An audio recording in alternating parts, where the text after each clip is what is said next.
Just chill. Oh, okay. I thought I had to push buttons. You're all good. Hello, hi everyone. If you can see us, if you can hear us, that would be lovely. If you could let us know, we would super duper appreciate it. Also, I always forget to change my cute little title before every single one of these. Oh my god, it always makes me feel so silly because that's like half the fun of this system. But hopefully everyone's doing all right out there. We are actually this is a bit of a weird stream in some ways because we are streaming to several more locales than we normally do. As there's just been a little bit of some craziness going on scheduling wise. Unfortunately, Andy will not be joining us this evening. He's just having to take care of some stuff because life happens. He's fine. He's all right.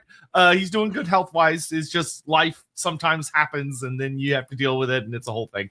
So he will be back soon for Lord Beer Shenanigans, but we were really excited to get into this topic and we didn't want to push it back. So instead of it just being me and Andy and Alexis, Ross was kind enough to step in and join us. So we have... How dare you? We have 3 people, but one of them has altered ever so slightly.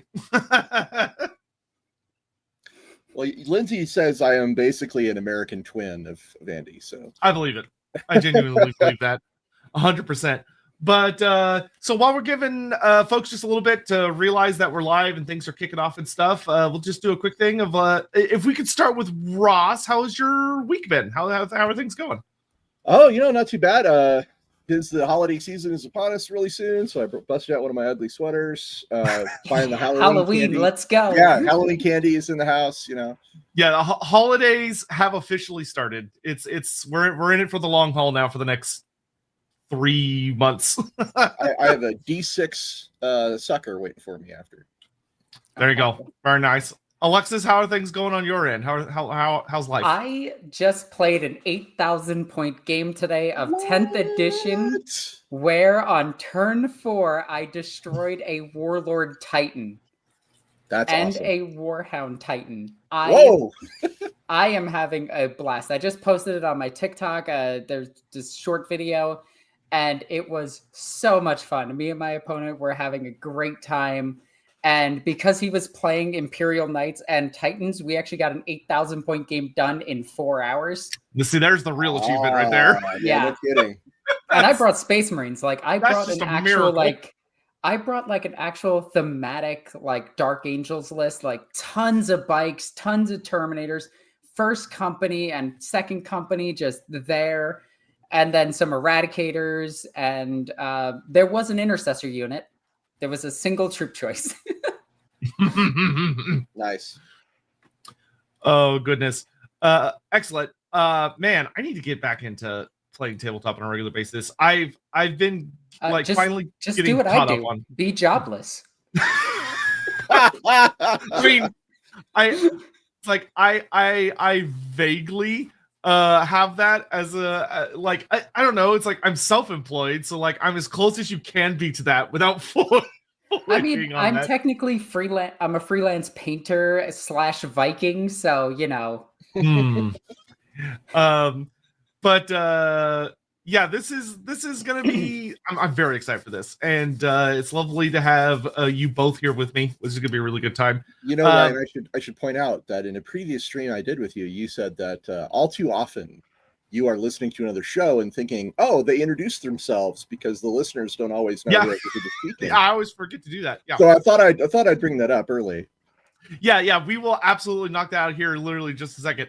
Because you're correct. I forgot that, because I always forget it, because in my brain I just assume that people do nothing but sit there and wait for Lorebeards to come live and then just wait for the next somebody one. In the comments said that Lorebeard says it's offline on Twitch. So yeah, we're not using that just yet. Eventually, soon, we will use the Lorebeard's Twitch. But for the moment, it is not it's not currently being used. It will soon. We're just not there yet. So that is as intended. So intros, this would actually be, I think, a perfect time to go ahead and jump into this. Of that, for anyone that may be joining us for the first time or just has memory problems, which is also very relatable. Yes. Yeah, I am Loremaster of Sotek. I run the Loremaster of Sotek YouTube channel and Twitch channel and a bunch of other things. And I am you are? one. Yes, indeed. Yep. Are The you one sure? and only. Yes. At least I think I am. I think I am, therefore I am, but we'll see how long that holds up before the real one eventually tracks me down in court. But I am one of the founders and co-hosts of Lorebeards, which is super great fun time, and I'm joined by two guests that are relatively new to the show, which is extra exciting. So why don't we start with Ross, just to make things consistent and easy. Ross, you give people a quick introduction of who you are, what your experience is with Warhammer, and yada yada. Okay, well, this might be a little bit longer than the last time, because last time was focused a lot on the Warhammer side of things. But tonight we're talking about 40K as well as fantasy. So my name's Ross Watson, and I am a game designer and author, and I've worked on a whole bunch of Warhammer 40K stuff. They're right there. That's all the stuff he's worked on. If you know of Dark Heresy, Rogue Trader, Death Watch, Only War, shelf and that shelf and Wrath of Glory. I was a lead designer, lead developer on all those game lines. I've made I did all the writing for Battlefleet Gothic Armada, the video game, and I have to pick your brain about something then. Yeah, for sure. You two save it. I'm gonna pick his brain. And another there's some other 40K video games I worked on, and just a ton of. I actually spent a lot of time at Games Workshop on the US White Dwarf team between 2003 and 2005 as well. So a lot of experience here. Excellent. And Alexis, if you could kind of let people know who you are and your history with all the stuff and all that jazz. All right, so I'm NornQueenAlexis. I am a YouTuber on occasion whenever I feel like posting something. I would say that I'm still like a content producer. I post on TikTok and YouTube every now and then.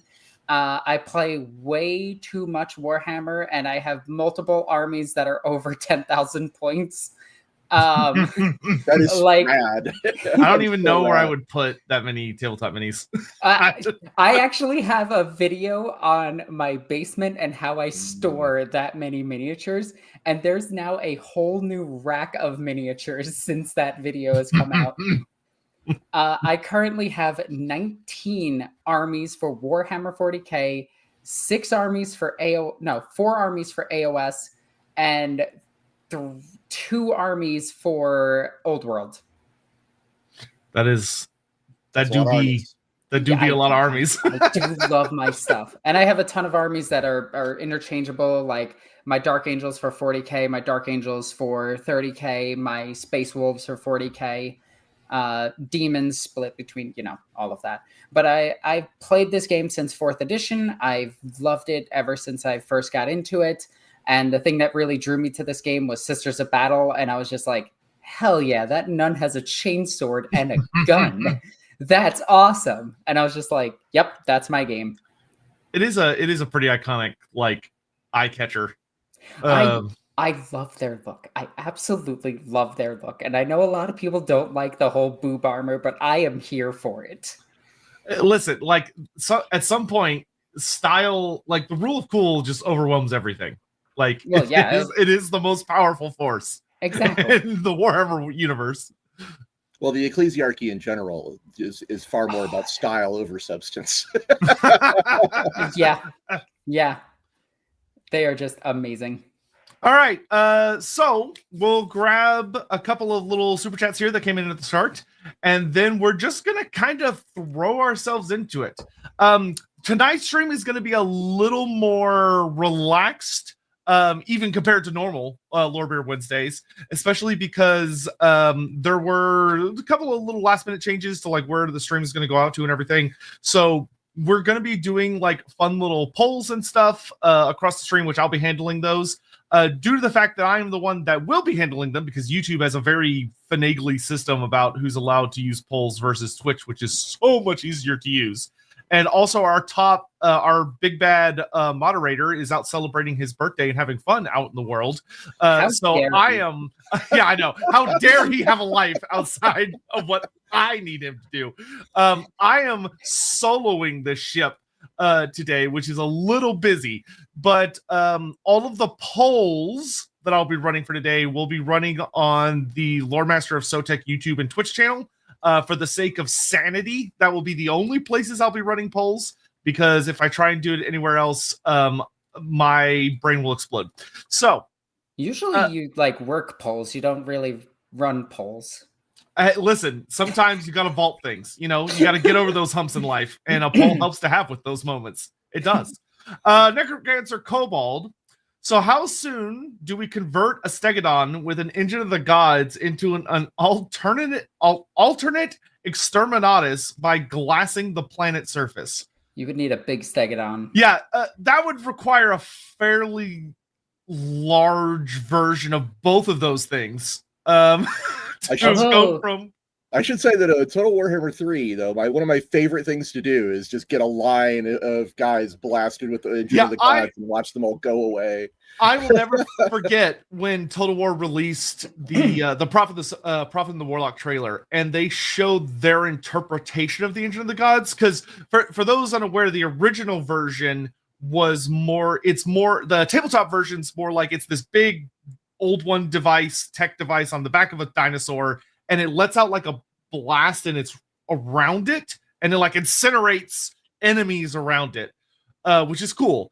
But Total War was like, what if instead we made it where they send up like a relay, and then it comes down as an orbital laser that just like obliterates through lines of groups, which is like, that opens so many questions. It's cool. I love it. And I'm not gonna ask those questions of CA, but it's like, no, you can ask those questions. Yeah, today is gonna be a day to ask those kinds of questions, because it really feels like Total War is almost insinuating there's just like satellites waiting for some like signal to arrive before they shoot death lasers. Which, you know, old ones, it's plausible to say the least. Oh, it's far scarier than that. It's so much scarier than that. Today we are going to get into some absolutely wild ideas, especially when it comes to old one tech, and a lot of the things that the Lizardmen might be finding. Biofoot 78, will the Lizardmen tap the Fishmen in? No, we're going to space. I don't think the Fishmen are unfortunately going to get as much mileage where we're off to. And we're going to an ocean of a different kind, but sadly they're not going to be swimming on this one. Poor Fishmen, always left on the bench. Necromancer Kobold, also love the Darksiders death mask on the shelf. Thank you very much. I actually worked on Darksiders 2. I worked on some of the scripts. I wrote all the DLCs, and all the item descriptions in the game are written by me. So if you liked Darksiders 2, I had a big part to play in it. Thank you very much. I have some friends who absolutely love that series. I enjoyed, I've never played it myself, but I have deeply and thoroughly enjoyed watching other people play it. Yeah, well, I got to write a lot of the cutscenes, so yeah, it's a fun series. It's super fun. Biofoot, happy freaking birthday to Hawk, 87 years young. He is not 87, thankfully. Otherwise, I would have to more immediately be worrying about his like sudden vanishing from life, which would make me stressed. I'm not going to say how old he is, because that's his business and not y'all's. But I will say that is 27. That's it. That's the age. It doesn't matter what it is after that. It's 27. 27 is a very nice neutral age. It's like, it's not too old, it's not too young. But yeah, so for anyone that hasn't read the thumbnail or wasn't keeping up with socials and stuff, we do have a very fun little topic for today, which is that we were tossing around a bunch of different ideas. Me and Alexis were actually talking about this, and she threw out the idea of, what if the Lizardmen were to pull an end times a lot earlier than the end times and decided to just peace out to space, but instead of just wandering over to Age of Sigmar, they decided to head to a different setting and cause all sorts of chaos with a little c. And what would be the ramifications of such a move? I have a slight theory on this, okay? This is completely inaccurate, But hear me out. We love those here. Warhammer 40K is what happens if the end times didn't happen in Warhammer Fantasy. The Lizardmen simply win. So and then they restart everything in their own stuff. So they're just like, yeah, no, this is ours now. No, I'm mostly joking about that, but I think it would be kind of funny. I mean, I will always accept lizard propaganda. I will say that. Like, that is something that is a very personal vested interest to me. As somebody who runs a Lizardman-based Space Wolf army who makes their opponent get the stupid lizard meme stuck in their head, I love it. The few times I've been tempted to like really get into 40K is always when I see like really good conversions of like either the classic where you just have like Space Marine minis, but they chop off the heads and they put like the Saurus heads on them. Yep. Or there's a guy I know that does art that he has like a Mechanicus themed Lizardman design, and it's very cool. It's aggressively cool. I don't know how it would work in minis. He just does it in his art, but it's like it looks very cool. Send me the art, and I could probably convert something up for you. Oh yeah, I mean, yeah, we can absolutely do that. So, and just like regular Lorebeards, the way this stream will functionally kind of work is that we're just going to kind of talk and have fun, and we'll like grab comments out as we see them. If y'all ever see a comment, I think I, for right now, have to be the one that grabs them out. So I have never seen a comment in my entire life. Well, okay, then luckily, that's following the first rule of the internet, you know. Yeah, that is the best way to handle content creation. I also never look at videos after I publish them. But oh my god, have you ever heard your voice in a video and you're just like, it's terrible. It's terrible. I have to instant mute myself every time. Yeah. But the way this will basically work is that we will talk through like various theories and ideas and be grabbing out your various comments and stuff, and then we're gonna try and whenever we kind of hit what we'll call like a branching point per se in the little narrative that we're having fun and building with, we will put it up on a poll, and I'll let y'all know every time where it is over on the Loremaster of Sotek stuff, just to remind folks, and we will let those polls go live. They'll run for a few minutes, and then once they're up, whatever the audience has decided is the best option, we will take that as gospel and follow that fork till we hit another one. Alrighty. Well, Andy's not here, and no one can replace Andy, but I think in honor of Andy, I would like to start talking a little bit about the history of Lizardmen in 40K, because they have been in 40K. I would love that. So, Ross, but last thing I'll say, just for real quick chat, if anybody's like too quiet, too loud, any stuff like that, do let me know. I will adjust levels. But no one said anything yet, so I'm assuming we're okay. But just in case anyone's too soft would be my genuine worry, then just let me know. Sure thing. So I think Lizardmen were still playable on the tabletop all the way until 4th edition. Okay, so they were in the rule books until 4th, certainly. Yeah. Let's go all the way back to 1987, the original Rogue Trader book. I have that in my room. They talk about a race called the Old Slann. And the Old Slann were the ones who showed the Eldar what the webway was and a few other things. But that was the one and only time that they're referenced as the Old Slann. Okay. Then you get into the next edition of the game, and they start talking instead about the old ones. Yeah. That was the instant. We got to make it even more vague. After they start calling them the old ones. But how do we know that the old ones are also Lizardmen? Right, that's the first question that would come to my mind. Is like, well, if they were called Slann, well, Slann are still mentioned in the game. They're discussed in the game, and in fact, we even have a picture of one by John Blanche. It's really cool. Yep. In the 4th edition rulebook called an Old Slanny or a Slanny, Slannie, with I at the end instead of an E. And that was the last mention that they had as like a thing as far as Lizardmen go. From that point, like after 5th edition, you won't even hear about Slann. Okay, but what's really interesting to me, and probably of special import to both Alexis and Sotek, in the 3rd edition Necron's Codex. Alexis already knows what I'm going to talk about here. In the 3rd edition Necron's Codex, the very first Necron's Codex, I believe.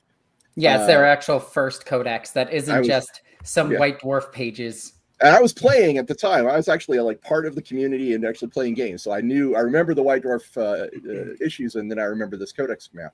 But in that codex, they said they had this little section on how the old ones and the Necrons were natural enemies.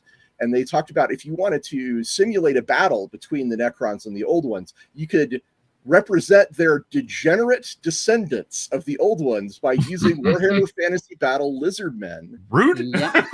Hey. And Professor Sept, yep, good call out. Good call out, Professor. That's exactly right.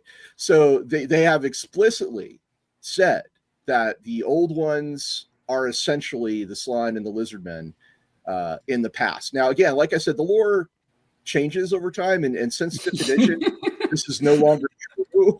But to have an image by John Blanche is a big deal. Like, that is not just, he doesn't just go around drawing pictures of things for no reason, you know.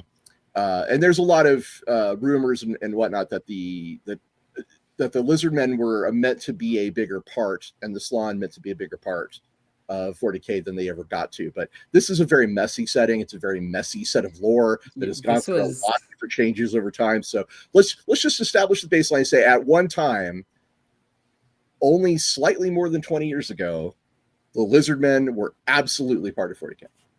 Yep. This was just when Space Marines started becoming super soldiers, by the way. They, like 2nd edition and before, they were still like, they're highly elite human warriors, but they're not the Space Marines that we knew today. And then freakish 3rd edition people. Yeah, 3rd edition retconned a lot of stuff and then made them into like Space Marines. Well, I don't want to like take this off topic into a really long discussion about what Space Marines are, because what I'm saying is like the settings has changed each edition. Sure. Like the Necrons are no longer mindless killing automata that follow gods. Correct. They're now just like sassy old men, which is my favorite incarnation of Necrons. Agreed. And Space Marines are not actually really humans or people anymore. So there's a lot to go over with that. Yeah, they're so far beyond that. But even in current 40K, though, you can find a lot of interesting reptilian aliens that seem to have some kind of connection or resemblance, I might say, to the Slann. There's the Slith, who work for the Dark Eldar, or the Drukhari, excuse me. The Drukharis. Drukhari. Yes, however you want to say it. Drukharis, yeah. There is the Loxodals. There's the Zotes, the Draken, the Tyrellians, the Lair, which are very serpent-like. I was actually going to say the Tyrellian, the dog fighters, which are basically just Lizardmen. There's so little known about the Tyrellians. It's like, I mean, are they lizards? Like, we're not even really sure. They're called dog soldiers, so maybe, possibly. Yeah, but their artwork is definitely just a Slann from not a Slann. A Saurus. It looks like a Saurus from the side. That's like, oh. It does look like a Saurus. I agree.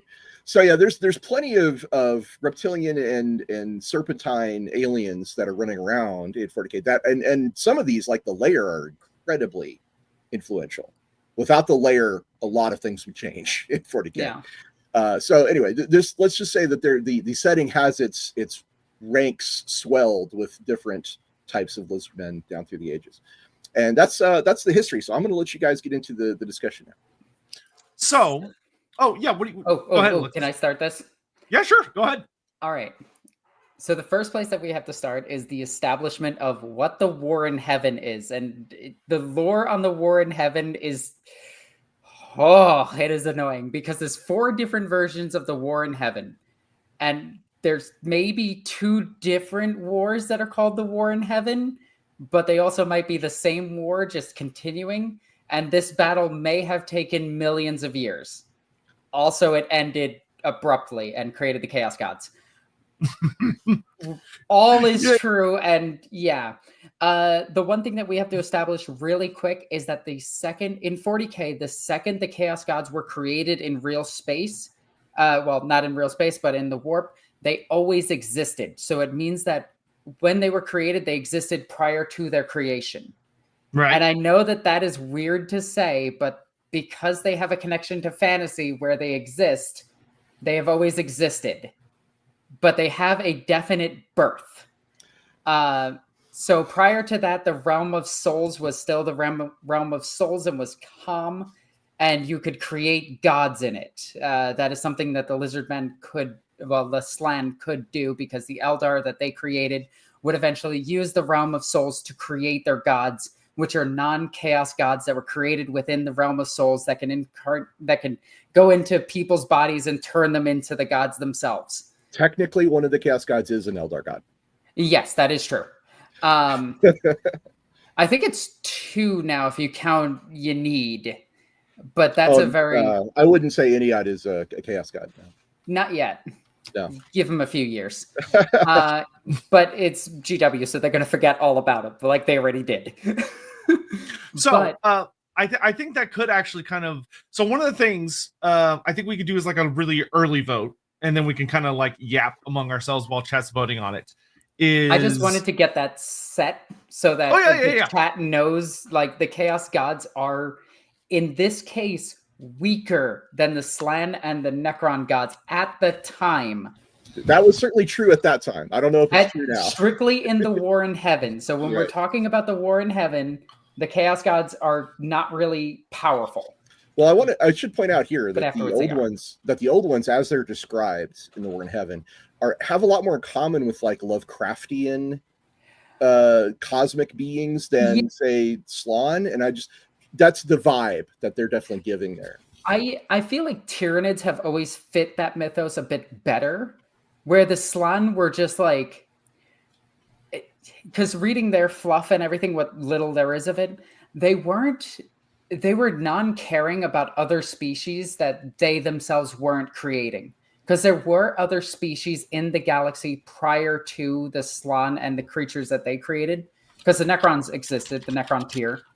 And then we have like them coming in, creating all of this life across the entire galaxy. But I do get the mythos with like, they're just these unknowing, like you could never fully understand them type god. That's the kind of thing. Yeah. But it's not like, Cthulhu or any of the other crazy Lovecraftian gods that are just destruction monsters. So there's a lot to establish before we get to this topic. There is. So one of the things I think will be good for the chat to have a vote on that we can kind of talk about here a little bit is when we're talking about the Lizardmen coming to the 40K verse. One of the things that could definitely be argued is going to change a lot of what we're going to be dealing with is which era of the Lizardmen is picking up and through the little narrative that we'll establish arriving in the 41st millennium. This is a really good point because the Lizardmen have had their rises and their falls. So let's see at what point. Yeah. So I think we can. And at what point are they landing in 40K? Because if they land exactly when Slaanesh is born, it doesn't matter how powerful they are. They're getting wiped out by Slaanesh. Let's start with our Lizardmen. And what age of the Warhammer Fantasy world they're going to pick up and likely pop through the ether and do some weird shit of like transportation. So eras that I think would make for interesting discussion is we have our pre-cataclysm. So we have our Lizardmen before the coming of chaos. So Lord Croak is alive. You have the first generation Slann who are ridiculously powerful. Obviously, if we're dealing with this era of the Lizardmen, it's going to be weirder. We're going to be dealing with Lizardmen that are a little more mysterious, a little more difficult to pin down, but they have stronger Old One connections. They're a little more high tech than our other options. Did he freeze for you too? Oh no, there he is. Nope, okay. No, everything's good. We have our I'll call it era of Karl Franz, but like modern Lizardmen. So everybody's favorite special characters are alive. They have all the things you recognize from the tabletop. They have all the like notable stories, but they are kind of the pre-established group that we all know and love.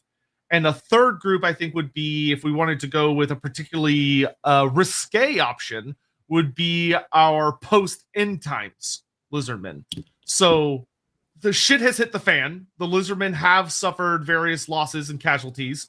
They're starting to go through their AOSification, so to speak, which means they're going to be subtly different, but there's also going to be things that they have lost, things that they have gained. It's also going to be weird in its own way. I think that that gives some options. I don't know if either of you have another era of the Lizardmen you think would be interesting to toss in there as a potential fourth option, or if you think those three would be good. I'm going to trust you on this because I barely know about the Lizardmen, but I do know about like the frog monsters. And I love them. Calling the Slann monsters. Oh, they're sad now. Hey. I painted mine as Gamakichi, and there is going to be one person in the comments that gets that. I have no idea what that is. It's a Pokemon. I'm not sure. No, it's not a Pokemon. It's not a Pokemon. I know it's not that. That's the only... Come on, chat. Have my back. Yes! Oh, it's Naruto. Okay, I get it. Oh, thank you, chat. Any other things you think should be added, Ross? Do you think those three are good? Well, I mean, if they're coming over directly rather than having pre-existed in another fashion. So I would say for the sake of this stream, we're gonna have it where they are a force that is coming specifically from the fantasy world into the 40K verse through warp shenanigans is probably what we'll lean on. So Why don't you just do it the way the Votan did it? Oh, they're just there now. Yeah, well, that's why I was asking to double check what Sotek had in mind. But I would think that the probably the fairest way would be to do it from the Karl Franz era, the Total War era Lizardmen, coming over into the Indomitus era 40K, which is they're both current, quote unquote. Current. Yeah, we do the current era because you can't come in during the Great Crusade because that's 30K, that's not 40K. Topic is 40K, and I would say I would agree. And we're in current 40K. Primaris have been out for like 7 years now, so I think everyone that isn't like a basement dwelling person is okay with Primaris Marines. It's 8 years at this point. So 8 years, holy cow! I know, right? So those polls are live now, just to get everybody kind of used to where to go on the Loremaster Sotek Twitch and YouTube channel. You can go to either one and vote. You can go to both if you really want. So go there and vote if you're so inclined. And that one's just going to run for 2 minutes, so it'll be over really, really quick. But while that's going, why don't we get caught up on some super chat stuff? And then once y'all have decided on that, we'll be really able to kind of get into it and figure out like where they're going to show up. Because where is going to be pretty important. I mean, it has to be Sector Obscurus. Cole Patterson, I really want to stream for Archaon getting sent to the 40K galaxy after the end times to show that dork Abaddon how it's done. Please, pretty please. Poor Abaddon. Just getting. Now all I'm imagining is a chaos version of how it's done from K-pop Demon Hunters. Heck yeah. I'm gonna show you how it's done. I would watch the hell out of that. Archaon. I have a feeling that Be'lakor is going to be involved. Oh yeah, well yeah, he has to be. Be'lakor, it's Be'lakor. He's got to be involved. I still can't believe Be'lakor won something in 40K, which is completely out of character for him. They introduced Bastor, the 5th Chaos God, and Be'lakor beats him, and Be'lakor's just like, I don't know what to do, Azrael. I'm gonna leave. Yeah, this has never happened before. I've never gotten this far. He invaded the rock. He's like right there. The Dark Angels are screwed, and Be'lakor is just like, I don't know what to do anymore. I won, so I'm just gonna leave. I feel good. See ya. Good old Be'lakor. Maybe he'll make an appearance in this stream. Who can say? Okay. Next we got Listener Chris, the hypothetical Kane novel where he has to deal with the Lizardmen should be fun. Yes. Commissar Kane, hero of the Imperium. Yes, Commissar Kane and the Temple of Serpents, my favorite novel. Hell yeah. I would actually, that would be rad to make it like pulpy, like really pulpy. That would be sweet as hell. Why do I have the feeling that he would solve it by talking to the Slann and confusing them? Like he would unintentionally confuse the Slann and they would just stop attacking him. Yeah, from everything I've heard about good old Kane, It really sounds like if you were ever going to put him in a novel with anyone, that him appearing in a Skaven novel would be like the ultimate. It would just be like a purely wonderful out of pocket story. It would be. It absolutely would be. Because damn, the Skaven have some funny books. Morton Crescent. I vote this starts by punching Morslib so hard it forms a vortex, allowing travel for the Lizardmen into the wider galaxy. Nakai immediately gets lost. Okay, well, Nakai is always going to get lost because he is the Wanderer, and he just kind of vanishes and shows up places. Don't worry, we'll talk about him later. Wait, is he the Kato Sakaris of fantasy? No. Nakai is so he's basically a giant Kroxigor that what they ended up running with is that he kind of has a sort of, he's a first generation Kroxigor, so he's like 10,000 plus years old, very, very ancient Kroxigor that is incredibly powerful, and he just sort of senses when he needs to be somewhere. Like he has like an organ in his head that's like, oh, there's this important battle you need to show up at, and he just kind of, he's Kato Sakaris. He just kind of walks up, gets in a kaiju battle, and then survives, and then he wanders off, and everyone's like, all right, bye.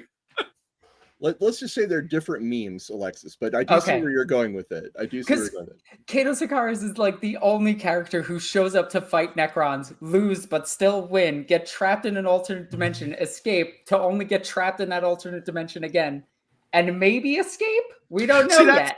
That's more convoluted. That's more like almost Skaven level shenanigans, as opposed to like Nakai just kind of like wanders up like a random protagonist in a story, and then he's like, all right, my story's over, I'm out. See you guys in like 500 years.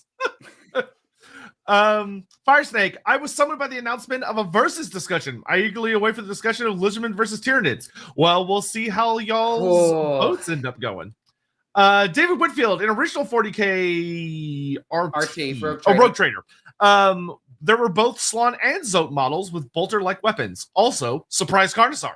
We will have Surprise Carnosaurs. Worry not. 40k does not have Carnosaurs, but it does have Crudosaurs. Crudosaurs? Yes. Yeah. Is that the unfiltered version?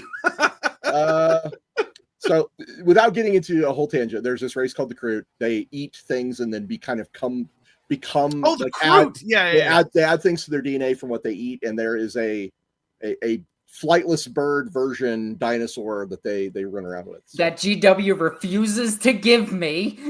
Yeah, I think that was a playable unit in Dawn of War 1, because it was like the big chicken monster. Yeah, I love that thing. Yes. Yeah, I love that thing. Ricky Chapman, Mazda Mundi comes in with a steel chair. Yeah, don't worry, we'll be getting to him. Donoman, important note, there's also War in Heaven and Fantasy, but it's different from the 40k one. Or is it? Yes, it is. But also, yeah, I did a lot of research on elf gods in fantasy, which has required me to read a lot more than I would like to about the Eldari gods. I just want GW to stop writing War in Heaven and be a different thing. There's 2 now, and that's too many. Yeah, in fantasy, Wait, there's a third. The Psychic Awakening also. Yeah, there's at least 2 Wars of Heaven in fantasy now, which is not great, because there's the Chaos God one and the Elf God one, which are not the same, but they're both wars of gods in the ether, so they're similar. Which just like, come on, guys. Watch GW named one Haven and the other Heaven, and people have just been pronouncing them both the same the whole time. Honestly, it wouldn't shock me at this point. Jack Ruby, is Balfamel Bellicor in your headcanon? Maybe Korn. I don't know who Balfamel is. I'm lost on this one. I got nothing. Jack Ruby, I will be on the lookout for a comment. I don't know who that is off the top of my head, but do feel free to add a little more context there. Antonio, but Krokgar and Oxiota are not unofficially dead. And sorry, I wanted to give you money. You never need to apologize for giving us money. We'll always take money. That we love that around here. Dang it. Dang. Yeah, terrible. Shoot. All right. So we've ended our first poll, and chat made the very sensible thing of going with modern Lizardmen. So we are dealing with Warhammer Fantasy 8th edition or of Lizardmen, of that you've got all of your your favorite special characters. Lord Croak is dead, but still active as a relic priest. I think he's the as next dead as he wills to be dead. Yeah, for the sake of keeping our topic on focus of going to the 40k verse, I think it's fair to say let's drop them into modern 40k. So let's do post. What is it? The Cicatrix Maledictum? Is that what it's called? Yes. I call it the Indomitus Crusade era, or the era That Indomitus. makes sense. That's a lot easier to say. Post Gork's Grin. Yeah, there you go. So we've got the big Chaos Rift has ripped open, splitting the galaxy in half, which is a very convenient way for our Lizardmen to functionally make their way into the setting, where the Lizardmen have decided to follow the Great Plan. And according to the Great Plan, the Warhammer world is doomed to destruction, and there's a slight, let's say for the sake of argument, there's just a slight reinterpretation where when Lord Mazdamundi came out at the end of 8th edition, around like 25-20-ish, and instead of reading it being like, oh, we need to go around and bully all the younger races into doing what they tell them to, he instead reason goes, the old ones told us we need to leave. We're leaving early. We're getting out of here before all this end-time crap hits the fan. So they load up at all their big temple ships, because for those unaware, all of the great Lizardmen structures, all of their great temple cities are titanic spaceships. We are talking about absolutely colossal structures. Temple ships. Yes, the temple ships. Yes, which AOS actually has some very cool art of, and they are insane looking. And some of them are so big that they functionally have... They use technology that's kind of this form of Old One tech where it's like... It's TARDIS. They have the TARDIS effect where they're absolutely massive, but you go in and they have like a continent inside of them, despite the fact that they shouldn't be big enough to have a jungle continent inside of them, but they do. So we have this great fleet of Old One tech era ships that all rise up out of the ground, leave the Warhammer world, and go sailing off into... Someone mentioned Morslib blowing up. Sure, why not? Morslib blows up, and it creates a chaos rift that the Lizardmen sail on in through, and they pop out somewhere different. Very different. And this is where... Oh, yeah, go ahead. Another thing we need to establish, the Winds of Magic and Warhammer 40k's magic... Yep, so that's what we're going to do now. Basically the same thing. They're really not. They're really not. Well, like, if you go by the Thousand Suns books, they do use Winds of Magic. Okay, so Andy is going to just go... He's like somewhere in the world, wherever Andy is right now, his head is spinning because he loves to describe how the Winds of Magic and fantasy are a very, very, very, very different thing than the power of the war and the psychic energies, things like that. Yeah, so what I'll say to this, because this is something we have to decide is how this is going to resolve. The Slann can actually still use warp-based powers? Well, go ahead, Sotek. So let's do this. Let's do a brief little side. This is a good moment to talk about psychic powers versus magic. That they used to be very much the exact same thing. And if you talk to like Rick Priestley, like a lot of his notes are like, oh yes, they're 100% undoubtedly the same thing. And then like as the editions went further and further apart, they got more and more separate. Where when you're dealing with the Winds of Magic, you have that the old ones designed these gates that imploded, and what it is that when the ether comes into the Warhammer Fantasy world, it isn't just like the raw ether. It isn't you're not dealing with like that realm that you're then grabbing and using as a form of energy. Instead, it's that when the ether or the warp makes contact with reality, it becomes subject to the rules of reality.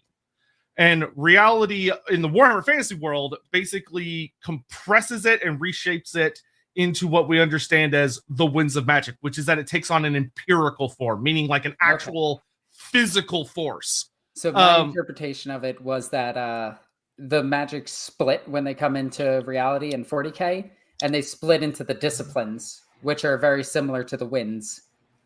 That was my interpretation of it. So, well, how do I put this? You're not entirely wrong, but it does come from kind of a flawed foundation, which is the idea that Psychic energy doesn't necessarily have to follow rules. It doesn't have to be like No. You can have a psyker that could blow up a planet because he farted. Well, he'd have to be Like- a really stupidly powerful psyker, but yes, psychic powers can take a lot of different forms, and for the sake and ease of understanding, sometimes those forms are broken down into like, this is a discipline like biomancy or pyromancy. But the Geokinesis, my favorite. Geokinesis. But the point is that those are not schools. Those are not written. Those things aren't written in stone and say this is only things you can do. It's just that those are the techniques and the expressions that are common amongst the beliefs, traditions, cultures that use it. You can see this in the evolution of the Space Marine psychic powers over time, because each chapter sometimes even had their own individual psychic ability that they can manifest that was unique to them. And when you talk about psychers, again, like there's some of them are so crazy strong. I mean, just look at the Emperor, for example, that the things that they can accomplish with it go far beyond any categorization. So that's all I wanted to say here. Like being surrounded by blanks and being totally fine. That's weird, right? Yeah. So this is a great moment where we should come up with up to 4 potential options or theories about how this can be resolved as the Lizardmen arrive in a new reality, functionally. Of that, how are we going to have the Lizardmen wizards interact once they are now in a setting where magic, as we traditionally understand it, doesn't exist? It does exist in some forms, because we do have our sorcerers. The 1,000 Suns literally can make magic. Here's the thing. It's all one thing. The 1,000 Suns call it magic. The Imperium calls it witchery. It's the same thing. The 1,000 Suns call it the study of the great ocean, and the Imperium calls it psychic powers. It's all the same thing. It's just, it's through a different lens. So we have our first option, which I think is super simple, which is that the Lizardmen simply become psychic. They adapt to it. Like they adapt to a new system. I can't imagine someone like Mazdamundi not saying, I just need to do this, and all of a sudden I have access to all this power from the Immaterium or the war. Like I believe the Lizardmen are well, frankly, they're just so old, they're ancient, that they think on a different scale than us. Like they're alien to us, the way that they operate and the way that they comprehend things. For all the Slann, it could very much be argued that for them, they remember the old ones' abilities before chaos even showed up. So they simply go, I remember this. Which we don't use this where we're from because we have this other stuff, but I remember how to use this stuff. Let me dust off the old bicycle, the psychic bicycle, and get on here. It could be as simple as switching to a different electric plug. It's like, I'm in Europe now. I need to do this. That's such a good way to put it. My idea is that they understand the winds of magic, and then once they hit this new stuff, they're just like, this is similar, but let's sample it. Okay, we figured it out. I just got to change my electrical output. Okay, so we have our first option, which is that the Lizardmen adjust. And we would have our story there of that the Slann are, being the incalculably bizarre creatures that they are able to quite literally just make the calculation adjustments and alter their sorcery in a sense that they adapt to how psychic powers work. And the skinks get to cheat because we have our spawning pools. We do have characters that share between the universes that can use both powers. Demons. Our demons. So we have those, it can be done arguments pre-established, which makes that easy. So that's our first option. Our second is option, they can't use it. Our second option, that is very much an option, which we would have to deal with. And this gives the chat some power to put the 3 of us in a very awkward position of that we get here and the Slann would functionally be utterly useless other than being like incredibly gifted, telepaths. Like they still have abilities and powers, but they would be significantly weaker, which is that. So the Lizardmen can't use magic, don't have psychic stuff. The Slann are functionally going to have to fulfill a very different role, almost being more like maybe something closer to a Tal-Ethereal as opposed to a great psychic, kaboom entity. I have another option. Yeah, go ahead. One that fits into, it depends how you see it, but the power of the soul. Where like the Sisters of Battle can manifest things that are very similar to psychic powers, but it's using their own soul to power it. The literal power of belief that they have, and even when they were cut off from the warp by Necrons, they could still do miracles. And it really annoyed what's his name? The one guy, he was studying them. Trazen? No, not Trazen. I know who you're talking about. Spider the dude with 4 legs. The Spider Legs baddie from the animation. Yeah, I can't remember his name, but he actually hates it because he's just like, what? How? Because he was fighting Ethereal Stern, Ceres's. He was fighting Illuminate. Yeah, the Illuminator says Res. Yeah. Where he was fighting Ethereal Stern, and Ethereal Stern went Super Saiyan after he turned on the Blackstones, and he's just like, come on, that's cheating. Yeah. Ross, do you have anything to add as far as like Sister of Battle powers? Okay, we are really going into some deep like cans of worms type territory here. That's great. I love worms. To be clear, the power of the sisters and the Lectitio Divinatius, it's all connected to the Emperor and like what the Emperor can do, and the Emperor is kind of like in a weird way connected to the Chaos Gods, what the Chaos Gods can do. Suffice it to say that the power that the sisters wield is distinct and different from warp energy because of its source. And let's just leave it at that. So what we could theoretically do as a third option, if we wanted to get really crazy, is have it where the Lizardmen's interpretation, the Lizardmen's god, Sotek, ends up becoming a emperor-like entity, and that it allows the Lizardmen to use bizarre powers that they otherwise wouldn't have, because they bring this new entity that suddenly is... It could be that they found their own golden throne. What if the great lizard god Sotek is the one who brings them across? Oh yeah. I mean, the great serpent god. So you have our third option would be that Sotek is a 40k god.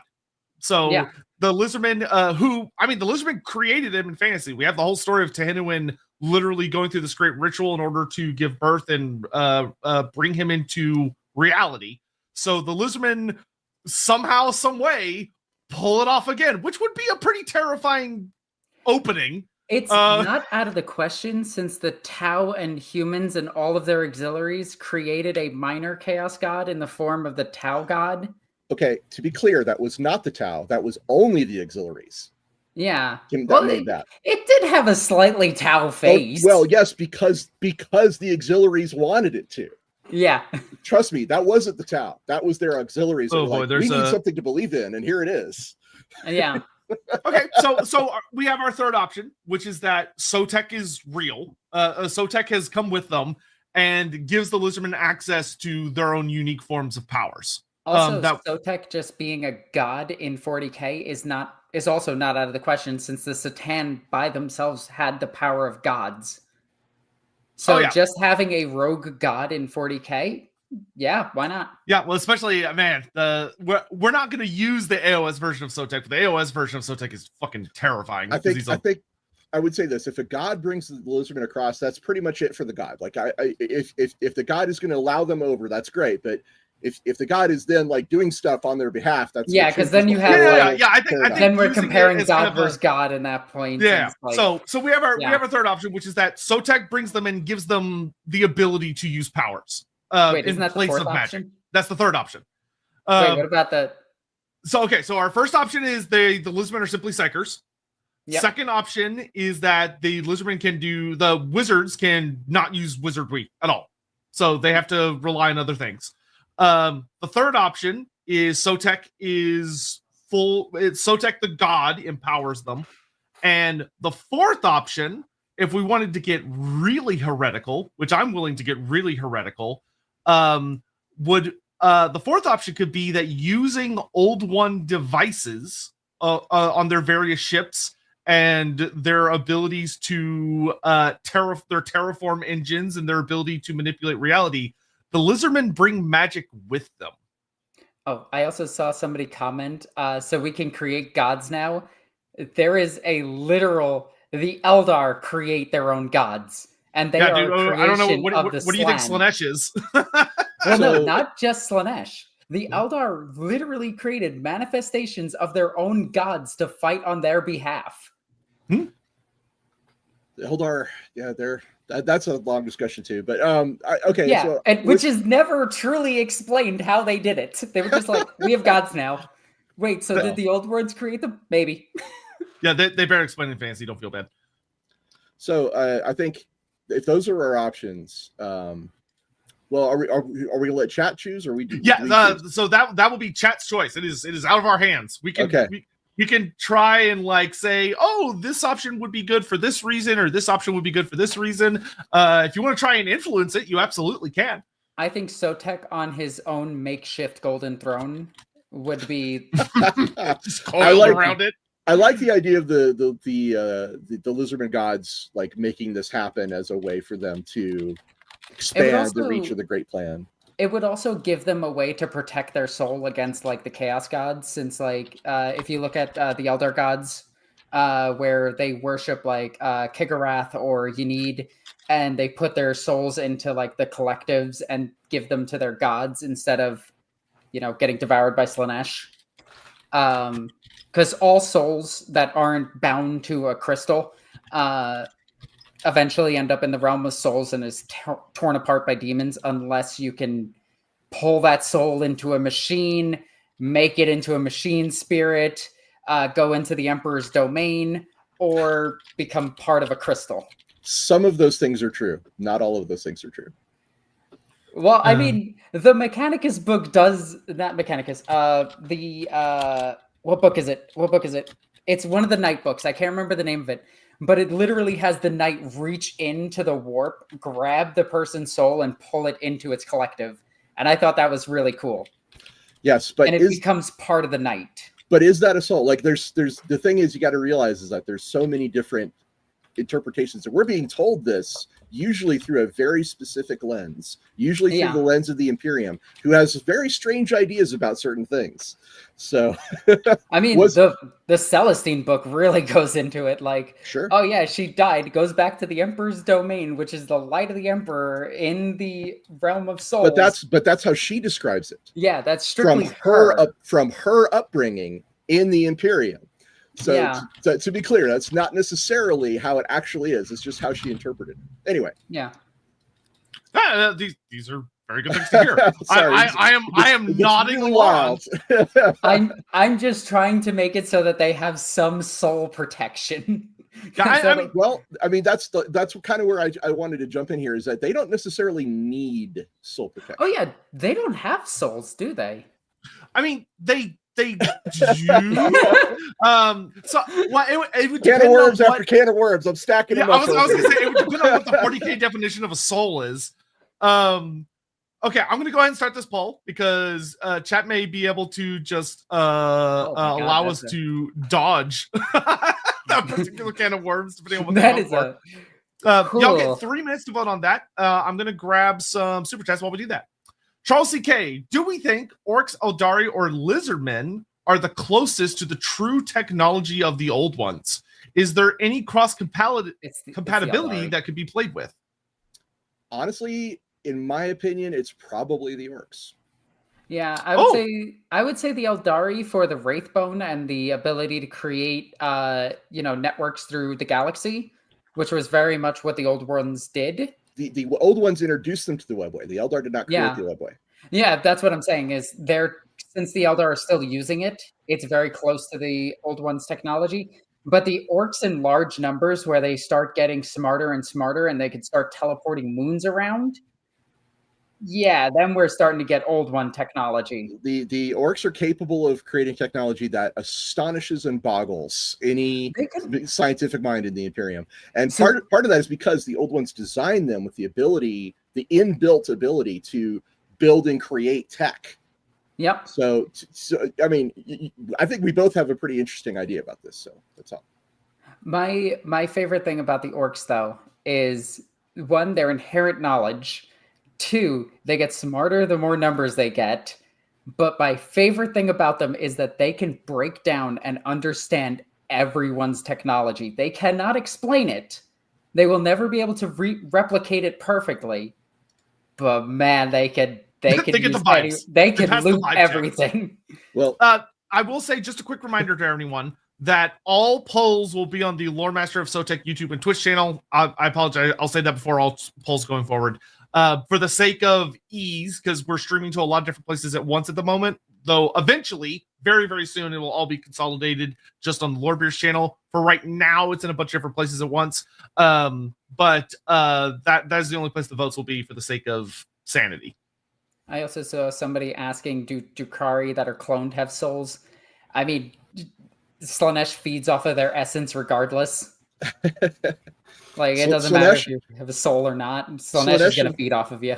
Slaanesh and the Eldar, all Eldar, have a very special relationship. And Slaanesh likes to snack on Eldar souls regardless of the source. Yeah. Even replicated ones. Let's see. We've got Necromancer's Cobalt. How do we handle magic for 40k Lizardmen? We're figuring that out right now. Yeah. That's what the current poll is. That is something that whenever I see like, oh, the Imperium versus this online, I'm just like, does the Imperium's magic work? Because if the Imperium magic work, Imperium probably win because they have magic bullshit that gives them everything. If Imperial magic does not work, Imperial ships very slow can't win wars. Oh, like when you have like Star Wars versus 40k and shit like that? Yeah. And you have like contradicting sources on whether or not ships can actually go speed of light or close to the speed of light, or they can't go that fast.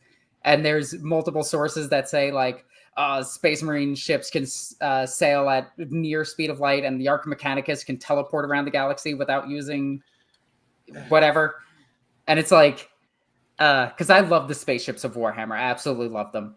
And I will always stand by this fact that Tyranids not having a faster than light substitute, aside from that stupid ship that the Gene Stealer cult has to build, which then augments gravity and allows the ships to come faster than light. Tyranids are not a threat to the galaxy, and that really needs to be. They need to have the addition of faster than light travel. Like, just give it to them at this point. Just say they adapted to it. I don't care. Just please, so I can end the conversation of them not being a threat to the galaxy, because it would take them millions of years to get to They anywhere. are absolutely a threat to the galaxy. Absolutely. Yes. So, 150%. But like in reality, like they would never get to like humanity in its entirety because they travel so slow. The naval arm of the Tyranid swarms is something very few people have any understanding of at all. So yeah. What do they travel faster light? Maybe. But it's like in one book, and it's 6th edition codex, and it annoys me. Just give them, just say that they have faster than light travel. Just give them it. Please. Anyway, that's my mini rant. We have arrived at a chat has decided to throw a wrench into our spanners immediately, because I guess they're just in a mood today. Because what the people have declared from the rooftops down into the arena as we are being slowly surrounded by lions is that the Lizardmen have somehow, some way brought the winds of magic with them into the 41st millennium.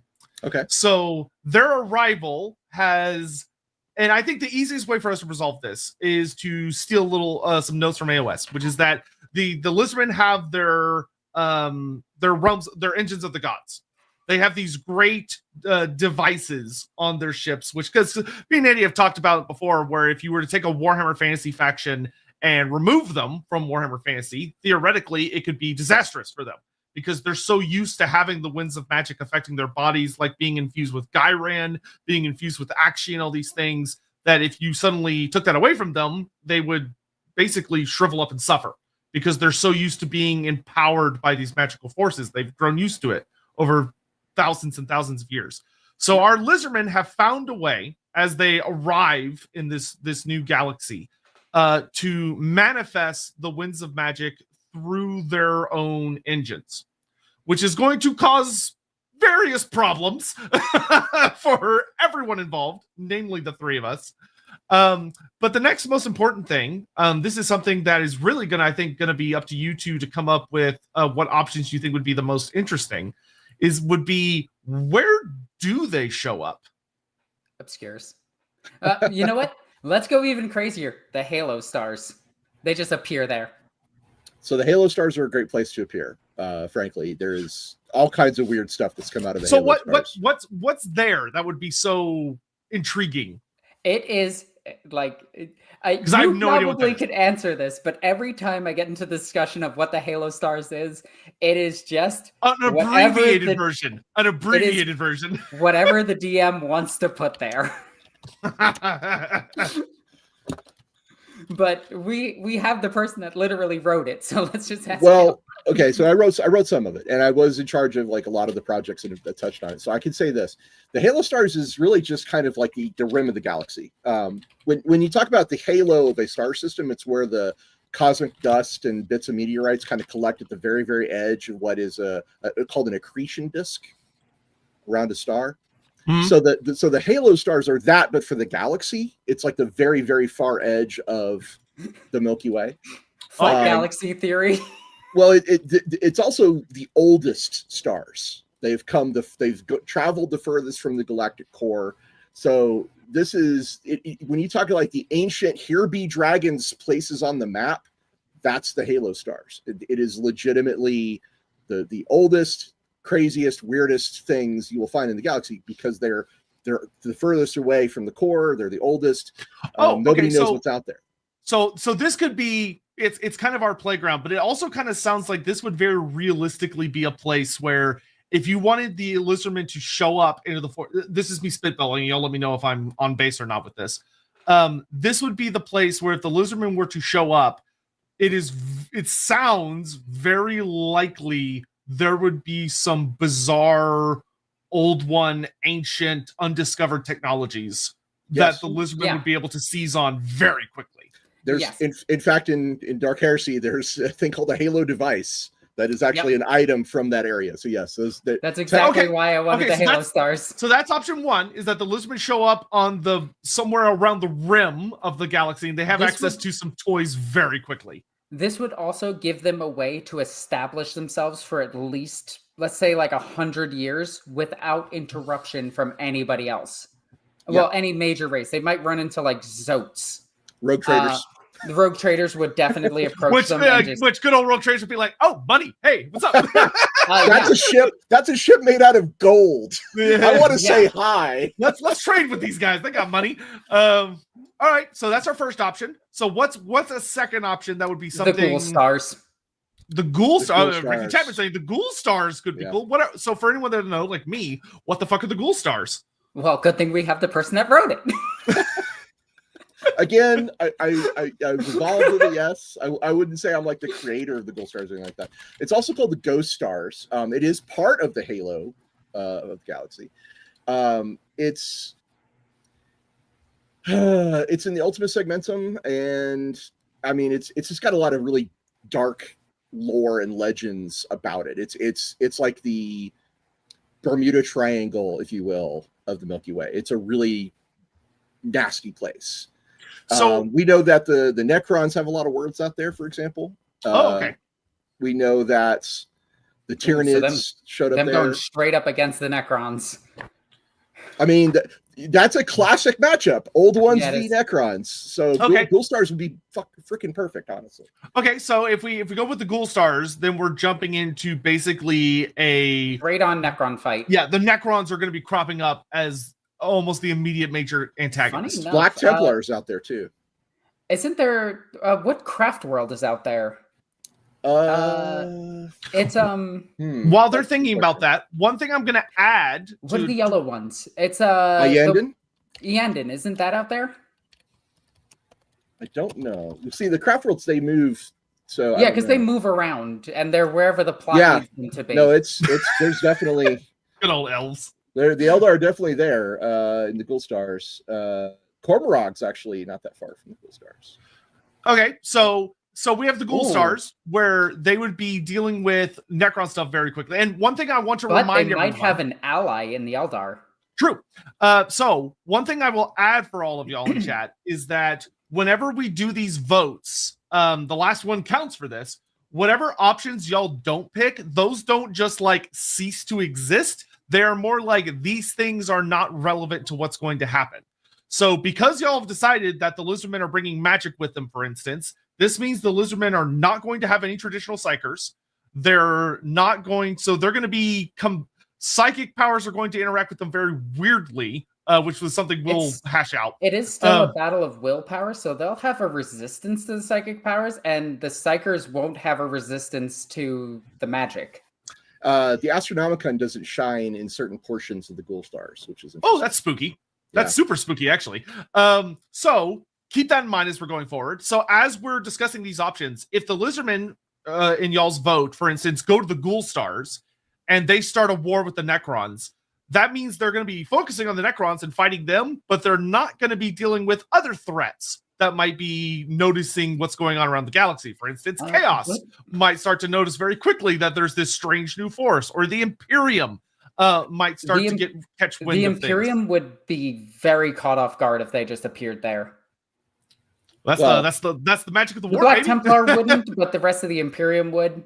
Well, I mean, like, what question I have right now is like, what do the Lizardmen want? Do they want to just be left alone? Do they want to come in and like start the Great Clan over? What do they want to do? I'm assuming they're coming in to like settle an old grudge against the Necrons. Yeah.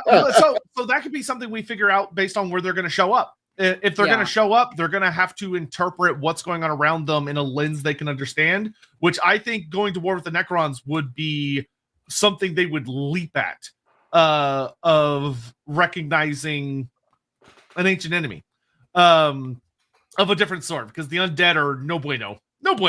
Well, it's a classic matchup in 40k. Old ones and Necrons have been, they've been the Sharks and the Jets for a long time.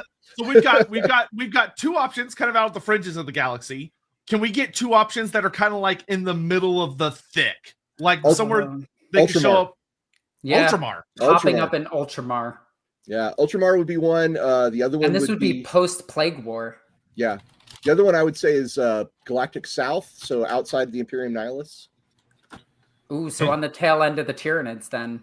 That would be, well, yeah, there's a lot of stuff down in Galactic South, but yeah, the Tyranids would be a big factor for sure. Also, that would allow them to interact with the Tau, is their southeast. Okay, so we've got the Halo Stars, the Ghoul Stars. We could also do the Eye of Terror, but I feel like no, it doesn't make too much sense. They would just what Korn would say, go to war, and that would just be it would cut. I feel like they would just kind of pick a planet and in a demon world, and they'd be like, oh great, we're basically back in Warhammer Fantasy. Great. Yeah, pretty much. It's just as garbage as the place we left. Nothing actually changes. They're still Chaos Warriors. Yeah. So we've got the Halo Stars, the Ghoul Stars, Ultramar, and the Galactic South. Galactic South. Yeah, I could pick a region if you'd like us to go more specific. That's up to y'all.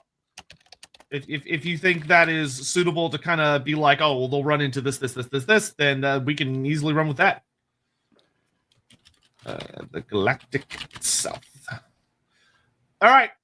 This one is very important. So, chat, I'm going to give you all 5 minutes to vote on this one. That's more than 4. Indeed. I'm going to say Rin's World. Rin's World. Oh, that's a good one. Okay, Rin's World. And for those, so if you pick the first option, if you decide to, so the poll is up on the Loremaster of Sotek channels. If you go with the Halo Stars, that means the Lizardmen are going to show up relatively, in the grand scheme, unopposed, and they're going to be going after ancient, lost, old one tech and essentially upgrading themselves. Then eventually finding Necrons. Yes, and we'll start to get spicy with things. Our second option is the Ghoul Stars, where they show up in a fairly malign part of the galaxy where there is lots of Necrons and all sorts of other nasty things, and they're going to basically reignite a element of the war in heaven. The Necron one, not the round other 3. one. and that is going to be, and they might get some Eldar allies. They might get some different enemies. They might burn themselves out in a war with the Necrons. We'll have to see. Lord Croak is like, I didn't hear no bell. Yeah, Lord Croak's like, death is merely a concept I refuse to acknowledge. Our third option would be Ultramar, which would be the Lizardmen showing up somewhere the Imperium would absolutely notice them immediately, but also probably be caught extremely off guard by their sudden arrival. And we would be dealing with a much more Imperium-focused slant on the Lizardmen's arrival. I do want to also point out it would be post-Plague War, so a lot of the Imperium's assets would be weakened at that point. Like, very much so. Like, the Night Worlds, the Titan Worlds, the Ultramarines, and even the Sisters of Battle that are there, and the rest of the Ecclesiarchy and the Inquisition that's all there, they're all extremely weakened at this point. There you go. Imperium's like, do we need another enemy right now? Please really? No. Yeah, and then your fourth option being the Galactic South with, you said what, Rim World? Rin's World. Rin's World. Yeah, it's home of the Crimson Fist chapter, so it would also be a very Imperial thing, but it would at least be. It would be South America, at least. Yeah. Well, Ultramar, you're in the heart of the Imperium. Rin's World, you're more closer to the fringes. So. Yeah, so closer to fringes, close to the Tau Empire. Technically, they're not close to the Tau, because the Tau are close to Macragge and the Ultramar. Interesting. Okay, so Ultramar would be more if someone's like, I want that Tau interaction. Then Ultramar, Ultramar okay, so that would be the Ultramar one. So, and so the Galactic South would offer what would be the unique offering of the Galactic South? I'm starting to regret this choice. It's not sounding as unique as I thought. Well, like, it's okay. They can just go for the top three. We could put him somewhere in the Calixtic sector and Imperium Nihilus if you want, or we could throw him into Gilead, or we could throw him into. Do the Crimson Fist have any ancient tech? No, but the Death Specters do, which is why I said the Ghoul Stars I thought was the perfect one, frankly. Yeah, because I'm thinking of like what chapter has like ancient technology. I mean, them getting to the Dark Angels would probably be like the treasure trove of all of their technology. That's for holding on to this, horrifying. That's absolutely horrifying. Yeah, the Dark Angels have stuff that nobody else does. So. Eric, I will note the spawning pools actually wouldn't be a problem at all. All of the Temple cities have fully functioning spawning pool systems on them, and the Lizardmen are able to alter their sequences. So they are able to just keep spawning skinks, Kroxigors, and Saurus, just like they always have. And unlike the Votan, they could actually do it without error. Yeah, and they might adjust slightly. They can make slight adjustments to them.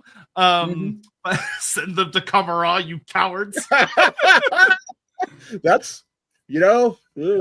Oh, could you imagine them actually bringing the winds of magic to Kamara? What could go wrong? No. What could go wrong? No. Make sure to get your votes in. I'm going to grab some more super chats while we're waiting real quick. Donoman, best option where the Lizardmen should appear. Near the Tau Empire. Only disadvantage. Kroot get outclassed as Tau's melee fighters. Imagine a Bastillodon, Stegodon, or Dreadsaurian with a hammerhead rail cannon. Yeah, baby. I will say, of the potential alliances we'll be discussing today, the Tau somehow convincing the Lizardmen that the Great Plan and the greater good would be aligned ideals could be very disastrous for the rest of the galaxy. So hear me out on this. I actually think the Tau would fail at this because the Tau believe in their own supremacy. Like their greater good is better than everyone else's, and they have to join theirs. She's right. I think that would be the hurdle to leap there. Yeah, because it's far more likely the Eldar would be interested, or the Craft World Eldar, the Asuryani. Yeah, I mean, even the Drukhari would be like, "Oh, hey, we haven't seen you guys since like 3 days ago. What's up?" Yeah, but they have nothing in common beyond a shared. No, I mean, I think Drukhari trying to just take advantage of the chaos of the Lizardmen showing up. Dynaman, I think there is a third War in Heaven in fantasy because I swear I've heard the Ogres versus the Sky Titan also called the War in Heaven. It probably is. That wouldn't surprise me. Oh my God, GW, want to throw hands? Yeah, listen, GW has a thing that when they come up with like a cool name for something, they kind of like to like spam it. Which is, we've all been there. We've all been there.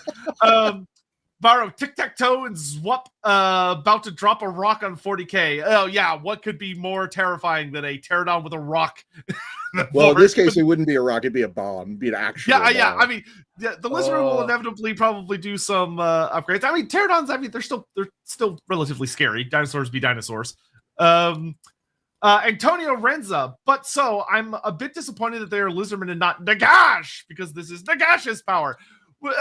I'm sure Nagash for one of these streams one day we'll get to talk about him, because there is a deeply troubling, obvious question of what would happen with Nagash interacting with the quote unquote corpse emperor, because that could be very spooky.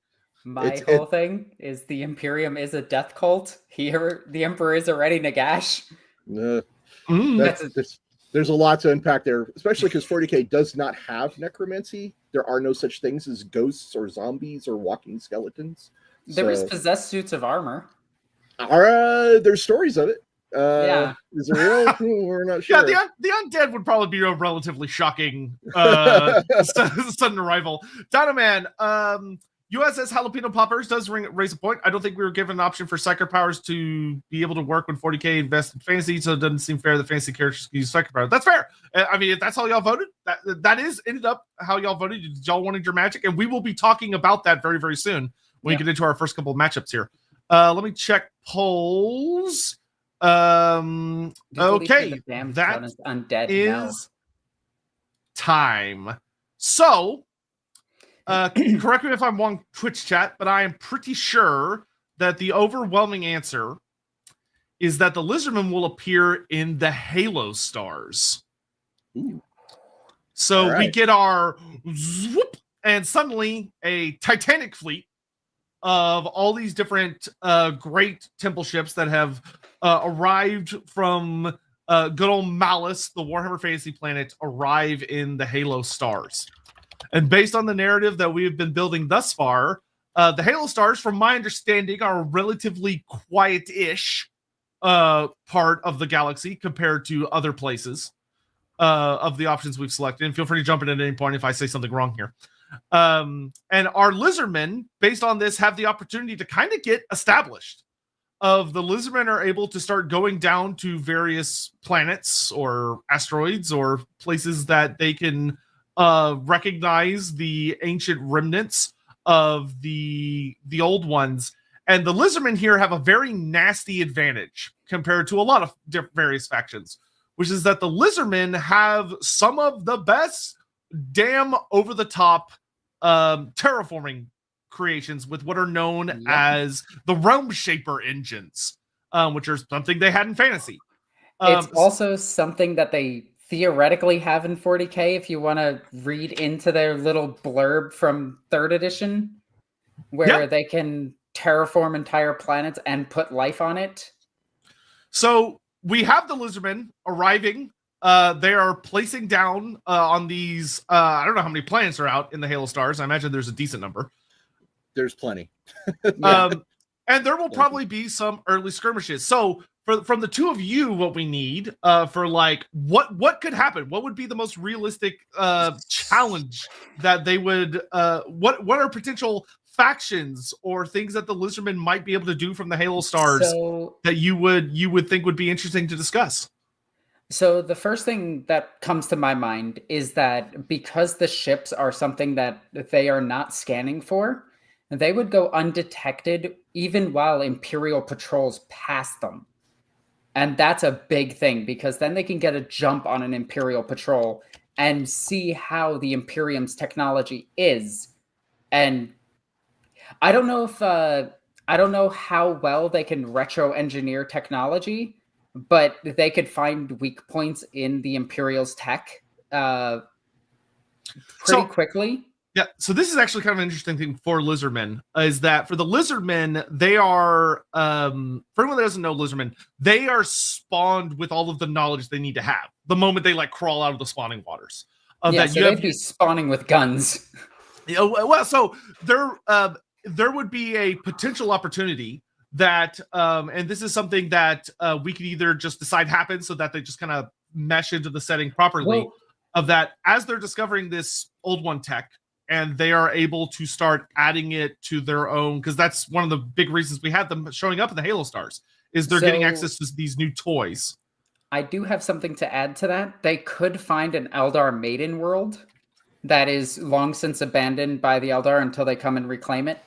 And from there, get back their Wraithbone technology, which is something that is Eldari, but also the Eldari are created by the old ones, so there is a chance that they understand it. And some of the Maiden worlds were terraformed by old ones. So yeah. Who knows? But it could a Maiden world would be interesting. I think. Well, the most detailed area of the Halo Stars that I'm aware of, that I know of, is the Coronis Expanse. So, Rogue Traders would be something that they would probably encounter at some point, which would be pretty neat and interesting. Like I said, that ship is made of gold. I want to talk to them. They probably would come across, pirates and orcs. There's orcs everywhere, literally, in the galaxy. Yeah. They probably come across. Those are the first things that come to mind. Okay, so I think what we could go with here, that could be, so if we go with what the story we've kind of been building up of, that the Lizardmen are establishing themselves. They are setting down roots. They are discovering old tech, which is allowing them to advance their own tech. They are growing in their understanding. Their spawning pool sequences are. I saw it. I had to think about it. And make it so. Yeah, I think we have the thing is, as the Lizardmen, their tech is starting to advance. The Lizardmen that are emerging from the spawning pools the spawning sequences are changing to adapt to this new setting, where you have Saurus that are designed to be wielding different kinds of melee weapons. We're going to keep our Saurus fairly on track of, they're not very good at wielding like much in the way of ranged focused weaponry. They're much more things that augment their physical capabilities. But our skinks are going to have guns. Yes, and they're going to be a skink with 2 Uzis. Yeah, so we have our skinks are getting guns. Our skinks are pterodons are adapting and learning how to drop bombs. They're augmenting their various creatures with new devices. They find an Eldar world where maybe we might have that be one of the options of chat can mess with. They are starting to mess with Wraithbone. So actually, I think I see a good potential for a poll here, which would be, what is going to be the main form of new tech that the Lizardmen take on? There you go. That's a good idea. So we could have that. They find. So we have Wraithbone, where the Lizardmen discover a main world, and they find enough there intact, enough things from the old ones that they are able to learn to create Wraithbone constructs using functionally their sorcery. It's going to be different.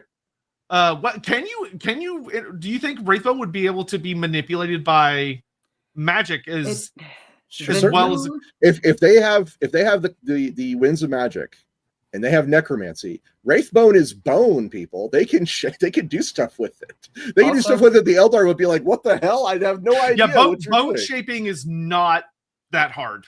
With the winds of magic. With the new update to the Eldar's lore, Wraithbone is a natural construct.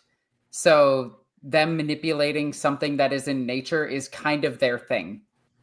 Okay, manipulating and reproducing Wraithbone is going to be very easy for the Saurus. Okay, so we have our first option, which is that the Lizardmen take on Wraithbone technology. The second option, which a lot of people seem to be kind of chomping at the bit at, which would be quite fun, is that they establish relations with the Rogue Traders. So it's important to point out that back in the day, when the two settings were a lot closer together, there was an event called Dark Shadows, where Albion, Dark Shadows, and all the rewards for that campaign were items from 40k that were just renamed as an old one's whatever. Like there was a Power Fist and a Las Pistol and an Auspex, but they were all tech from 40k that were shown as these are items. The Gauntlet of Power. The Gauntlet of Power. So our second option is that the Rogue Traders establish trade relations with the Lizardmen, because the Lizardmen are not against trade, and there are things the Lizardmen don't care about gold. They understand its use, but to them it's not valuable. it has good longevity, but they're happy to trade away gold and gems and all that stuff as long as they're not like sacred plaques. And this would be, I think, our option of the Lizardmen getting what we understand as classic 40k tech. So if you want guns and things like that, your bolt guns, power fizz, lightning claws, like your very standard 40k technology starting to show up in droves. You basically have arms dealers dealing to the Lizardmen. Yep. And rogue traders really like dealing in arms. They like dealing in anything. Yeah. So that's our second option of Lizardmen tech advancing. A third option, if we wanted to get Jack Ruby bringing up what they talked about earlier, Baphomet from Disciple of the Dark Gods. Yes, thank you, Jack Ruby. I do appreciate that reminder. So I didn't write Disciples, but I was in charge of it, and I was in charge also of the second mention of it, which shows up later in another book. There's 2 for Baphomet, and yes, this is a sly allusion to a Be'lakor-like being. It may in fact be Be'lakor. So good old Dark Master by one of his many names. I would say at the time it was written, okay, which is again, there's various eras of lore, but at the time that this lore was written, absolutely it was Be'lakor. All right, so then our third and fourth options, because usually we try and get up to 4. I think a third option that could be fun is that the Lizardmen reject tech and just go full on magic, just like developing their magic, developing access to the winds of magic and making the winds of magic spread, but overall remaining fairly technologically stagnant could be a good third option. For a fourth option, like, do we want to go like, would there be like, what would y'all consider like maybe like a type of old one tech they could find that would advance them maybe down like a different finding an explorator fleet of the Adeptus Mechanicus. I don't know if the Lizardmen would let that's like found because stuff. they would be carrying that stuff back. Do y'all think this would be a good question is there enough written about like true old one tech in 40k that would be able to point and say the Lizardmen would be capable of doing XYZ because they have found some?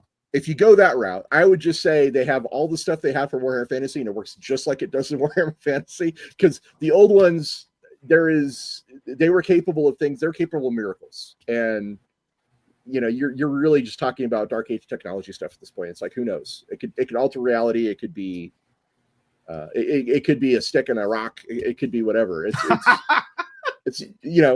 If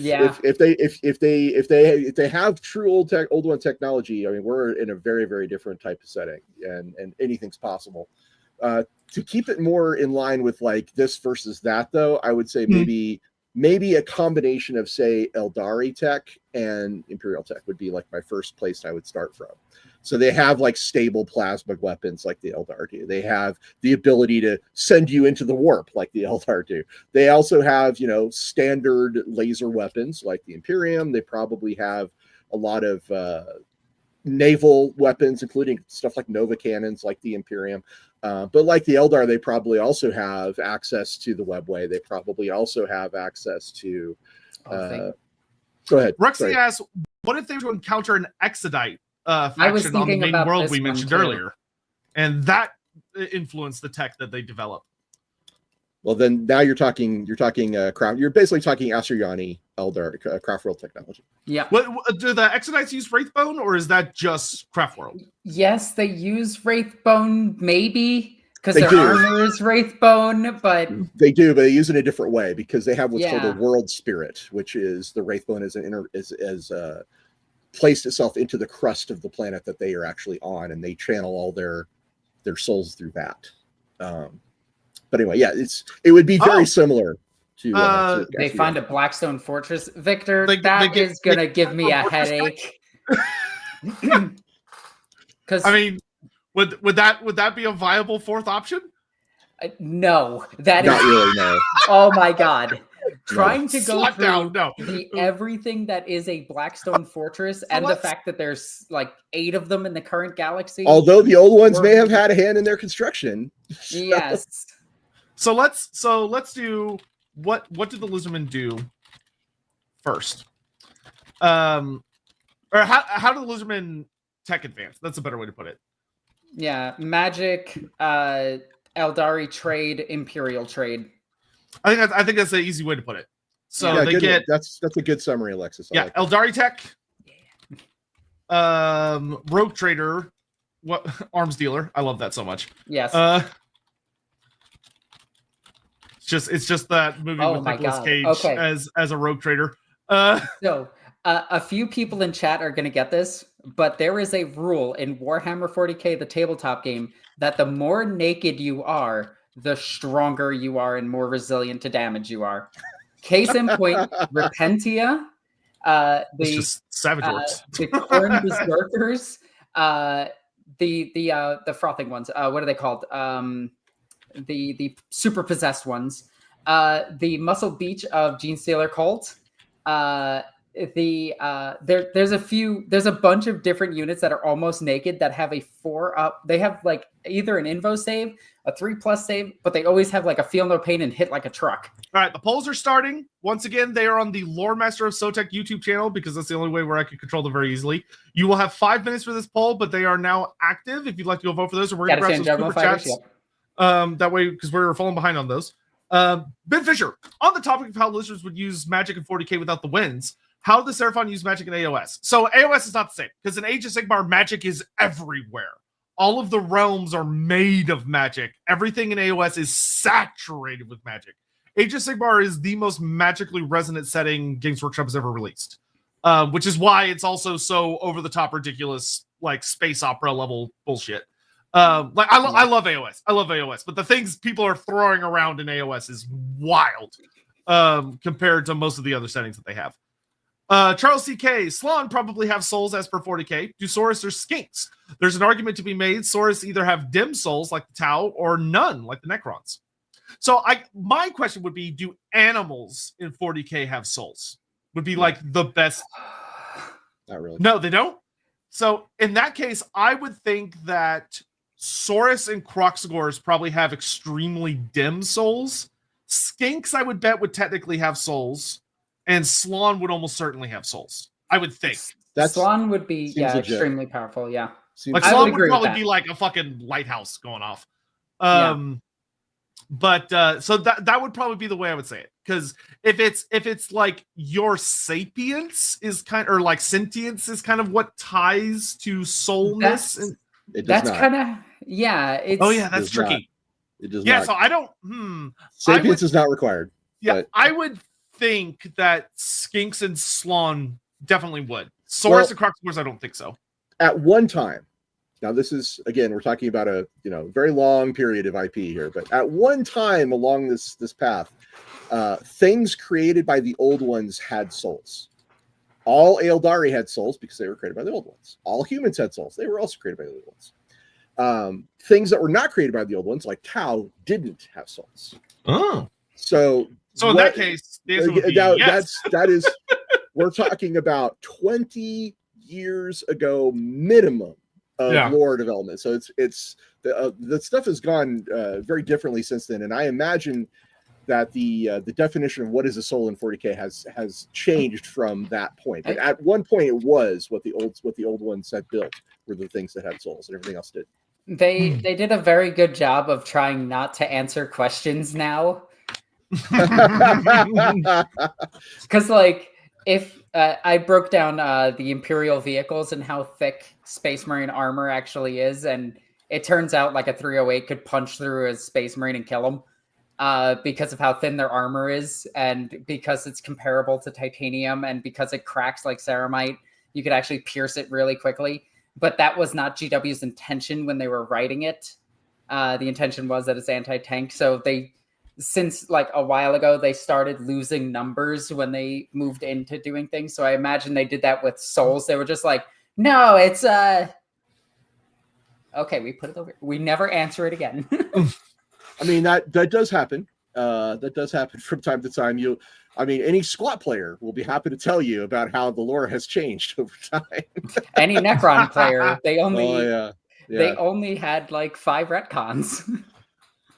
Ricardo says, I honestly believe the winds do exist in 40k. It's just a form that no species that we know uses due to their own relationship with the warp. Like the 40k human lack of sixth sense versus Fuman? I don't know what that last. I think fantasy human. Oh, fantasy human. Yeah, I mean that could very well be the case. I read that as fuck human. I mean, to be fair, yeah. I would say that that's possible, but it would be almost impossible. It would be basically invisible, right? Like it would be so impossibly difficult to perceive. I think I had the closest thing where it's like similar to like disciplines, but no. With some authority, I can say, Ricardo, as much as this is a great idea, the winds do not exist in 40k. Yeah, and I would say there's really easy empirical things you could point to prove it, because the winds of magic have a demonstratable effect on everything. Like people, the plants, how like the world exists and everything. You would see it because magic has rules. Is getting slightly buffed by this, by the way. Yeah. Well, Bellicor is potentially going to be actually getting a little spookier. Sotek, if I have a bright wizard in 40k, bright wizard in fantasy, and I know all the flame spells there is to know about Akshi, right? Right. Can I learn a spell that allows me to use celestial magic? No. Okay. A pyromancer in 40k can learn to become telepathic. Yeah, a biomancer in 40k can learn to lift things telekinetically with his mind. Yeah, I mean that human could, but he'd have to understand a completely separate wind of magic, which would be right. And that's the thing. In 40k, they're not separate. Yeah, it's about the focus of your mind, and it's through the lens of your own life. Like, what are the beliefs and traditions and cultures that I see the warp through, and that's how it expresses. So there's a good question about Slann breaking the hive mind, and I just want to say nothing breaks the hive mind. That's kind of its thing. Technically, nulls do. Yeah, Ricardo. Yeah. So a wizard can eventually learn to wield a different wind of magic, but it is an incredibly difficult process that requires an incredible amount of training, and you're utilizing a completely different thing. You cannot use the wind of Akshi to cast a celestial spell. That's impossible. That's what I was getting at. Sorry, I apologize for that was my fault for getting the question wrong. So no, you're all good. You're all good. All right. So combining the percentages, the chat has decided that the Lizardmen spend this era as they're terraforming these planets and they're establishing an empire within the Halo stars. They begin trading with the rogue traders. Okay, sweet. So they're getting mostly Imperial tech then. Mostly, yeah. So we have Kroxigors that are being outfitted with Terminator armor. We have no, we're not. No, we're not. No, that's a flat out no. But we have Kroxigors with power axes. We have Kroxigors with power axes and storm shields. Right? You got skinks with las guns and long las sniper rifles. I think probably the Saurus would be. I don't think a Kroxigor would be very reliable with a shield. Saurus would though.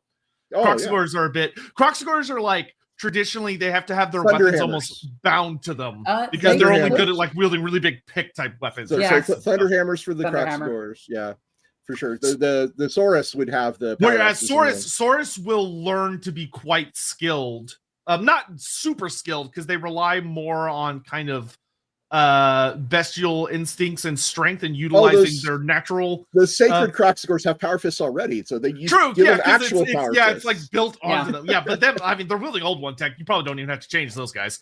So they could get potentially invulnerable saves. No. Through guys, I got the poll right. We combined the percentages from Twitch and YouTube. And on Twitch, it was overwhelmingly in favor between the Rogue Trader. It was 50% for Rogue Traders, 45% for Eldari, 5% for Magic. Over on YouTube, y'all did, I think, 40% for Magic, 25% for Rogue Trader, and like 15% for Eldari. So when we combine them, Rogue Traders win. Even though YouTube, y'all did vote for Magic advances, Twitch comes in there and messes with things. I'm trying to remember the name of the invulnerable save that the guard get. It's the it's a type of force field that they can get. Refractor field? Yeah, refractor field. So we have the potential of them getting. Yeah. And those are not field. super expensive. So refractor No. fields would be something they could. Well, the Lizardmen can afford it. Let's be really clear. But Well, I was yes, gonna say, our goal. We're assuming they are trading in tons of gold. right. Yeah, So that's fields. the stuff Lizardmen have in abundance. I mean, considering that the Lizardmen have access to magic, they can literally make gold as they wish. Like they have the wind of Shaman, allowing them to make it as needed. Though the Lizardmen also have just tons of it. The Lizardmen have all the wins. They literally they could. Oh yeah. Slann are just whatever. Cool. See, they wouldn't use any tanks, unfortunately. Why wouldn't they? I mean, okay, look at it this way. You just if you put a rebreather on a Stegodon, it's a tank. It's just a living tank. That is true. But I mean, like, they could get like the Repressor, the Rhino, because those are common tanks. Rhino is Repressor, probably not so much. I would have a hard time imagining the Lizardmen utilizing like a full vehicle from the rogue traders. Of the skinks, learning new skills to that extent is difficult. If a skink can fly a pterodon, a skink can drive a tank. True, but that's with the blessing of Itzel, though. To ride on a beast is one of the blessings of the old ones. It's something your spawn knowing how to do. Right. I don't think they would. Is the thing. I think they could, but I don't think they would. Yeah. They would be outfitting their lizards with bigger artillery pieces, guns. Yeah, I was gonna say, do I think that they would be getting armor from potentially said tanks and strapping it onto the sides of Stegodons and stuff that are lumbering around? And so the thing that I actually would find really interesting to ask is there tech that exists that they could get from the rogue traders that would allow them to more to augment their natural abilities? So like their natural claws, their fangs, power claws, their tails, like things that's like able to be implemented easily into their biology. Into their biology? Okay, well that's a question for the Mechanicus for sure, because their bionics exists and they are cheap as hell. Anybody can get bionics. Well, I mean, that being said, we know the Lizardmen have their own bionics. Like Krokar has like a fucking prosthetic arm that's amazing. He's got a god tier old one tech. The hand of God, I think. Yeah, the hand of the gods, which is absolutely absurd. They could possibly get like monofilament on their nails and shit like that. Quicksilver. That's monofilament's an Eldar tech thing, though. Yeah, but it doesn't stop a rogue trader from having it. That's true. Very good point. Very good point. They could probably get some. They probably could get some actually monofilament in that case. Yeah. So Camelline cloaks would be really nice on the Camellia line. Yeah. Yeah. All right. So we have our Lizardmen are upgrading their tech. They're very similar in some ways to the MCU Wakanda that we've seen in some of the movies. Yeah. And where they still have their style in many ways, but they are now able to hit hard. So we have tech. We have their understanding of a lot of tech. The rogue traders are showing them a lot of things about the galaxy, and the rogue traders, I imagine the rogue traders are kind of very much out for themselves, not really being the like, oh, we should warn the Imperium about these guys. It depends on the rogue trader. Okay, by and large, rogue traders are ostensibly working for the good of the Imperium. Okay, by and large, good. Yeah, quote unquote. But in point of fact, like when you zoom in, individual rogue traders have their own agendas, and very commonly what a rogue trader will see is what's good for the Imperium is what's good for me. Yeah. And it's good for me to have all this stuff and have these connections. And maybe it wouldn't be so good for me if I told the Imperium about these guys. So what's good for the Imperium is me not telling the Imperium about these guys. Yeah. So I think the good thing would be that the Lizardmen have been, in true Lizardman fashion, taking their time. They've been like taking decades, centuries, to a century, we'll say, to get established. For the Lizardmen, that's not that big of a deal because skinks are the only type of Lizardmen that can die of old age. The Croc, Score, Source, and Slann just keep on keeping on.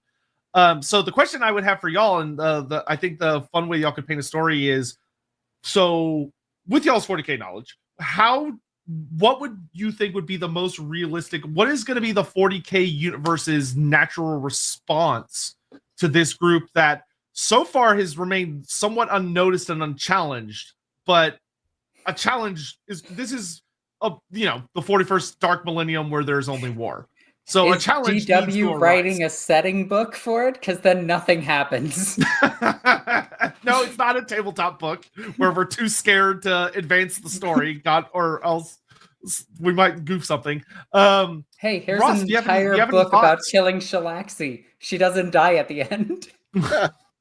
So the appearance of a new major faction, and I think we have to assume the Lizardmen would be a major. They have to be a major faction on par with like the Tau, right? Because if they show up and they're considered a minor faction, everybody's just going to ignore them.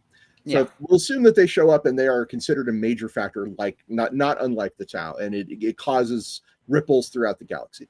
So obviously, I think Chaos would see them as a threat. Yeah. The Dark Gods would be like, we know what those are.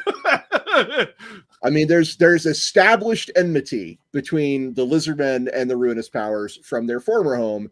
That would certainly carry over. Oh my God! Could you imagine the Lizardmen working with Belisarius Cawl to close the gates?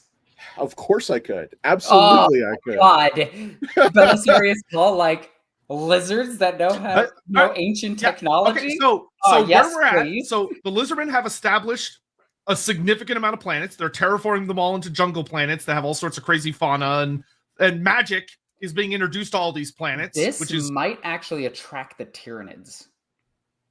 Oh, certainly the Tyranids would be a threat, because Tyranids are a threat to everything. So between the two of you, narrow down for me 4 options of a way the 40K universe responds to this group that's taking over this collection of solar systems. So this what we're talking about, Warhammer 40,000, it is a grim, dark future where there is only war. So war has to be the first answer. Yes, it does. War is the inevitable, like it's always going to be war. Chaos is going to be their first big enemy. Necron's probably right behind. The Imperium, I think, would most likely just be like, as long as they're not like actually getting close to Terra, we're going to just deal with everything else maybe for a while. Yeah, they would treat them the same way they treated the Tau. They would have one real major war with them, go, oh, they're a bit stronger than we thought. Just burn down the whole sector and we'll come back in a few hundred years. So it's important to remember that the Imperium is, like a whole bunch of individuals. It's a whole bunch of kobolds in a trench coat. Now, the trench coat itself, the Imperium as a whole would be like, okay, we're not super interested because we have all these other things to do. But the kobolds, the individual kobolds, first of all, the ecclesiarchy, of course, would be like, oh, they worship someone other than the Emperor. They're no good. We have to go and burn them. Send the sisters. The Space Marines will be like, hey, if we're sent to kill you, we're going to go kill you. If you try to take any of our stuff, we're going to kill you. You touch any of our stuff, we're going to kill you. So this is during Dawn of Fire, during End of Plague War era. So Space Marines just got a huge boost in numbers. I think they're more concerned with the Tyranids right now. Certainly, but I'm just saying, if any lizard tried to approach a Space Marine world, then it would happen. So let's do it this way. So we gotta have war. Yeah. Right? So you pick the opponent. And we'll talk about it. So Chaos seems like a pretty strong. Now, are we talking Chaos Demons, Ruinous Powers, we're not gonna worry about that. Or are we talking Chaos Space Marines? Because Chaos Space Marines would probably just fuck off. Let's say like collective chaos. Okay, so Abaddon has deemed that this world needs to die. So Chaos is unified and fought it. Which would make at sense. Least his. That this rising threat would be a potential very nasty anti-chaos force. So the Ruinous Power is sending a bit of a strong strike to try and wipe them out, and then we could decide how that goes. Okay, so I think that's one option. Is we're gonna put it up to a poll. And we're gonna put it up to a vote. So that's an option. Necrons. So I think it has to be Chaos, Necrons, and Tyranids. Okay. So Tyranids makes sense because there is a big Tyranid invasion. But it would just be a hive fleet, not the entirety of the Tyranids. So from a standpoint of what would be interesting to talk about, though, I think the Imperium needs to be in the list. The Imperium does need to be because there. that would be a very interesting conversation. So do we want that to be the 4? It's yeah. In fact, it would be the Black Templar in this case. For this big launch conflict, we've got Chaos, Necrons, Tyranids, and the Imperium. Yep. One of them is about to try and threaten the Lizardmen's place in the galaxy. All right, so who? Highfleet Kraken is way too powerful. Highfleet Moloch, maybe? Yeah, or Tiamat. Depends on where in the Helo stars we are. Yeah. If we're in Coronis, we're pretty far from certain type fleets. I mean, it's up to y'all. Y'all know the map. I don't know what the hell is out here. Well, remember, Tyranids also certain fleets come from below the galactic plane, so the map is just kind of a. It's just there. It's just a suggestion more than anything else. I kind of wish we didn't have the map of Tyranids and we just had attacks where they were instead of seeing that they're all coming from. I like the idea that they're just there already. And it's like, oh shit, we've never discovered these things. And the they're orcs. Here. We forgot the orcs. I can only fit 4, so someone would have to get cut if you want to do orcs now. Which I can cut someone. Orcs, we could do orcs / nids. Orcs / nids? Yeah. I don't know. Yeah, that works. Give a double option there. And then the Imperium. Funny enough, if it's freebooters, they might just work with them. Orcs are weird those like are that. some big teeth. I mean, there is something to be said for, the Lizardmen know orcs. And while the 40k orcs are certainly able to be a lot more advanced, personality-wise, they're pretty much the same. similar. I actually think orcs in 40k are more reasonable than the orcs in fantasy. We will have to have a great discussion about orcs sometimes. There's a lot going on there. Yeah. All right. Polls are up. Just a reminder, the polls are only going to be showing up in the Loremaster of Sotek channels. So if you want to have the ability to vote, make sure you pop over there and toss your vote in. And while you're doing that, we're going to grab some more super chat stuff. Yep. So we talked about Ricky Stars, School Stars. Yep, we did discuss that, and it would be a really cool time. There's a lot of good things down there. Donna Man, Eastern Fringe, near Tal. We ended up not going in that direction. They're a little, I don't know where we are in relation to the Tal Empire, but we're somewhere way off in the rim. We're on the other side of the galaxy at this point. Yes, very far away. We have completely forgot about the Tau. Though the 5th tier expansion that has some survivors popping up everywhere. The 5th tier could be anywhere, literally. Antonio Renza, the Vitalays. I don't know what Vitalays is. Chaos as AOS. I don't know what Vitalays is. Antonio, that what is sentence Vitalays? Is chaos. It is. It's all caps too. Exo Gaming in fantasy. There's a statue in Tluxlon that shows images of 40k through its eyes. Maybe they went to 40k for that reason. So my answer to this would be: is it showing 40k, or is it simply showing something else that maybe kind of looks like 40k? Did Caldor Drago show up in fantasy? Well, what would be cool is if it's all part of the great plan. Like it could be. The transport, the transporting of them to 40k was actually part of this. This was their contingency for some events on the Warhammer world, and they were like, you know what? It's time to go. Yeah, and that would be the simplest change here, is that it's simply part of the great plan. Somebody's saying you're behind about an hour on Twitch. Yeah, well, I'm aware. We're trying.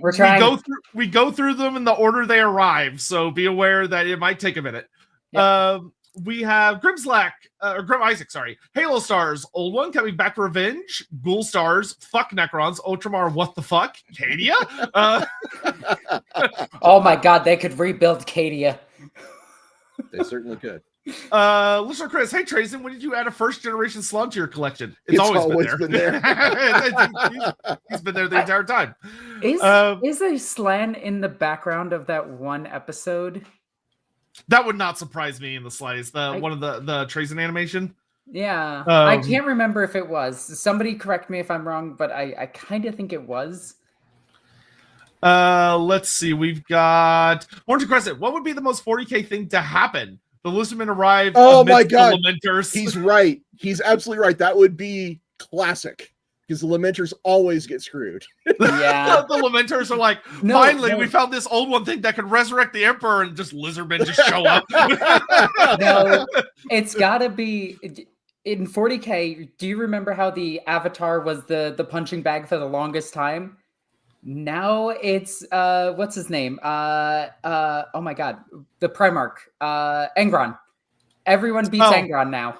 I have heard that Angron has been turned into a little bit of the Avatar of Cain syndrome. Yeah, he gets beaten up by everybody. Everybody beats up Angron. Everyone's gonna show off how cool they are by whooping on him. Ricky Chapman, the Lizardmen could raid Eldar Exodites for their dinosaurs. They certainly could. They could, though. Once again, so the Lizardmen temple ships, they quite literally, one of the things that gets explored in the stories with them is that because they're old one tech, they kind of ignore the laws of space.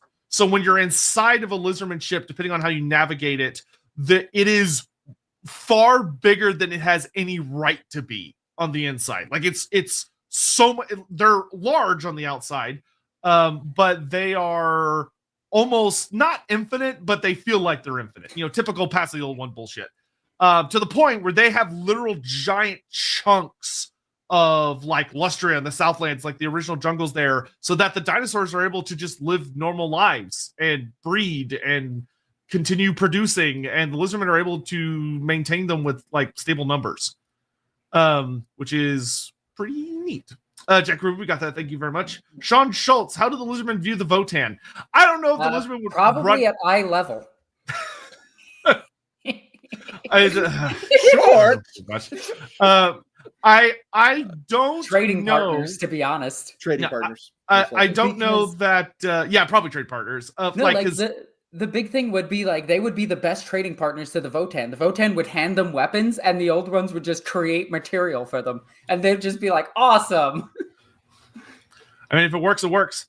All right, and that is time. So, according to both chats, the Dark Gods are going to try and snuff out this threat before it gets any stronger. All right, so I have an immediate thought about one of the reactions, if I may. Yeah, please.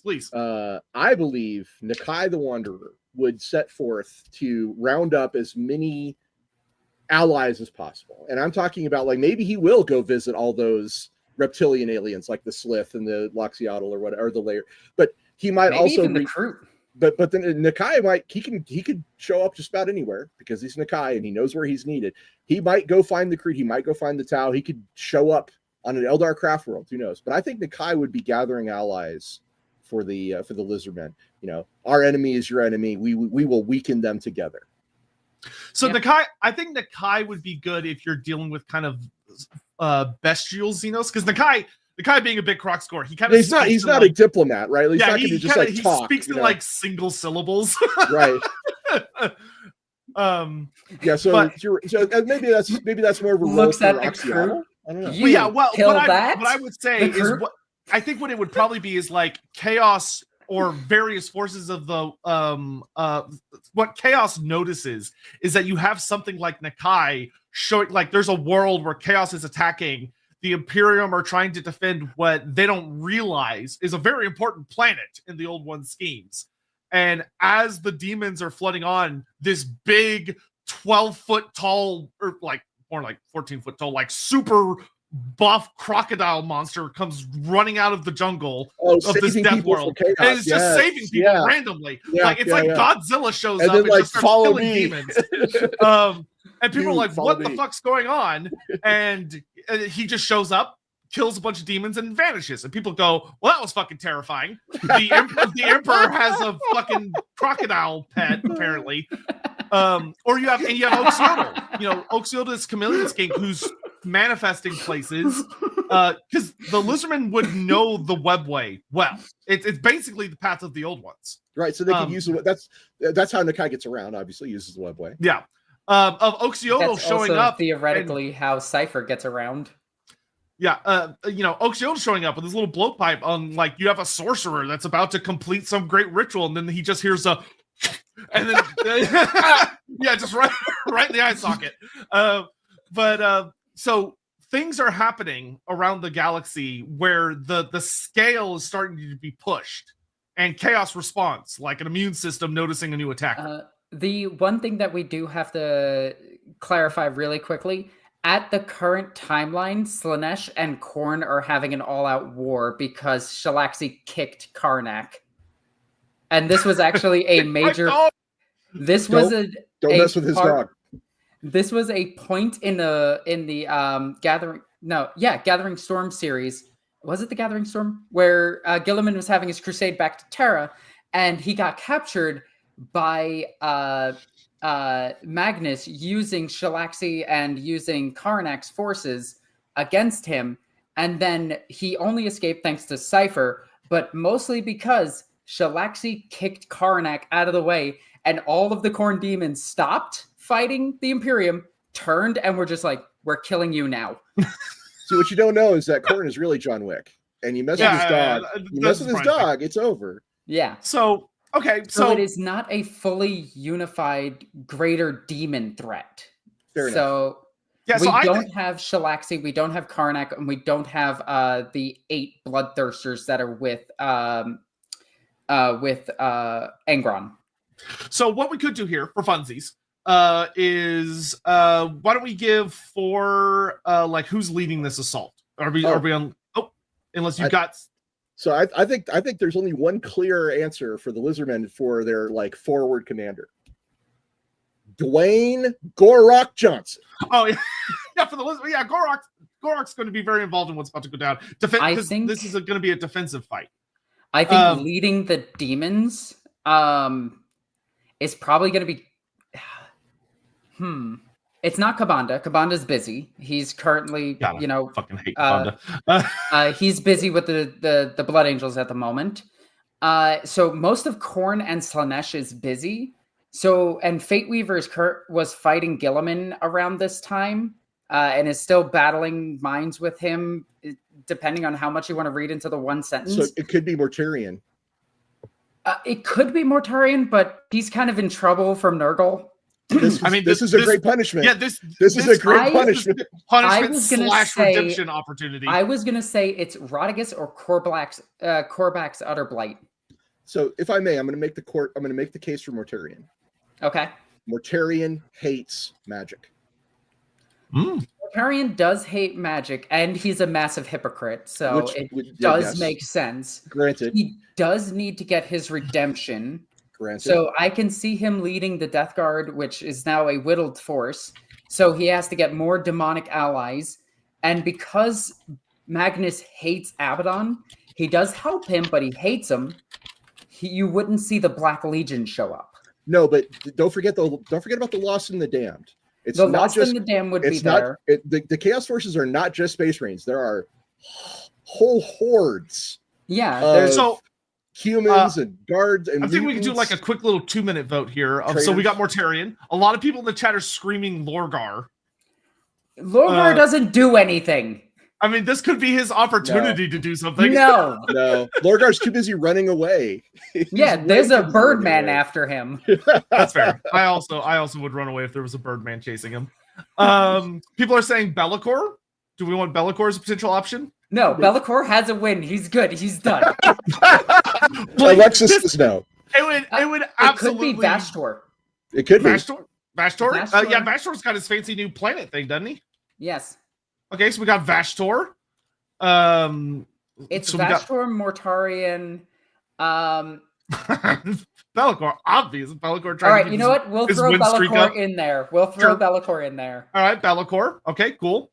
And who else? It's not going to be Abaddon. Abaddon is not going to. Is there like a notable Chaos Space Marine that's not a Demon Prince that could be fun? Blackheart. Huron Blackheart would do it. Huron Blackheart. Okay. Yep. I like how all 3 of us pronounce that name differently. Yeah, that's the way it be. All right. This one is going to be a very short poll on the Loremaster of Sotek channels. I like how we're 2 hours into this and we haven't even gotten to the fight yet. It's all been set up. I know. It's mostly my fault. I'm used to Andy coming up with like these sweeping narratives, and I'm sitting here just like struggling to keep my brain on. No, because we're having some really nice, interesting like discussions. So yeah. I'm not upset about it, and we can always do a part 2. Exactly. But there's so much setup that needs to happen because 40K only works in its own universe. Yep, that's very true. So, yeah, so by the way, if y'all are like, this is super fun, and they mostly did setup, I would really love for them to, yeah, really, classic lore beards. I would really love for them Legit. to like take all that setup and then do something with it, more than just that little chaos invasion they did or whatever. Then do let us know in the comments. Okay, the polls are up. Polls are up. I'm going to grab some super chats while we're doing that. I see somebody asking who is Horn Blackheart. Oh, that hurts. We don't have time. We don't have time. Just figure it out. He's a pirate. He's like Chaos Space Marine pirate, is my understanding of him. That's the shortest version. Yes. Rex, we answered this. Oh yes, we did. You get if you get a gun. Yeah, Welcome to America. Right, yeah, really. Welcome to America. Here's your gun. Rexo Gaming, do you see my earlier super chat? Yes, we did. I assume. Yes, we did. Yes. Once again, apologies that we are far behind on these. Morning Crescent, Wind of Shaman and Jokero Tech? Yeah, Jokero are an alien race that the old ones uplifted along. I want GW. They look like more orangutans. I have two of them. They're little monkeys. I love them. I've seen the little tabletop minis. They'd be able to understand and replicate digital weapons. They don't quite understand the tech. Understand is a but they know how to take tech and make it miniature, and that's pretty much all GW does with them. Like you can take a las cannon and make it into a ring and just shoot somebody with a las cannon.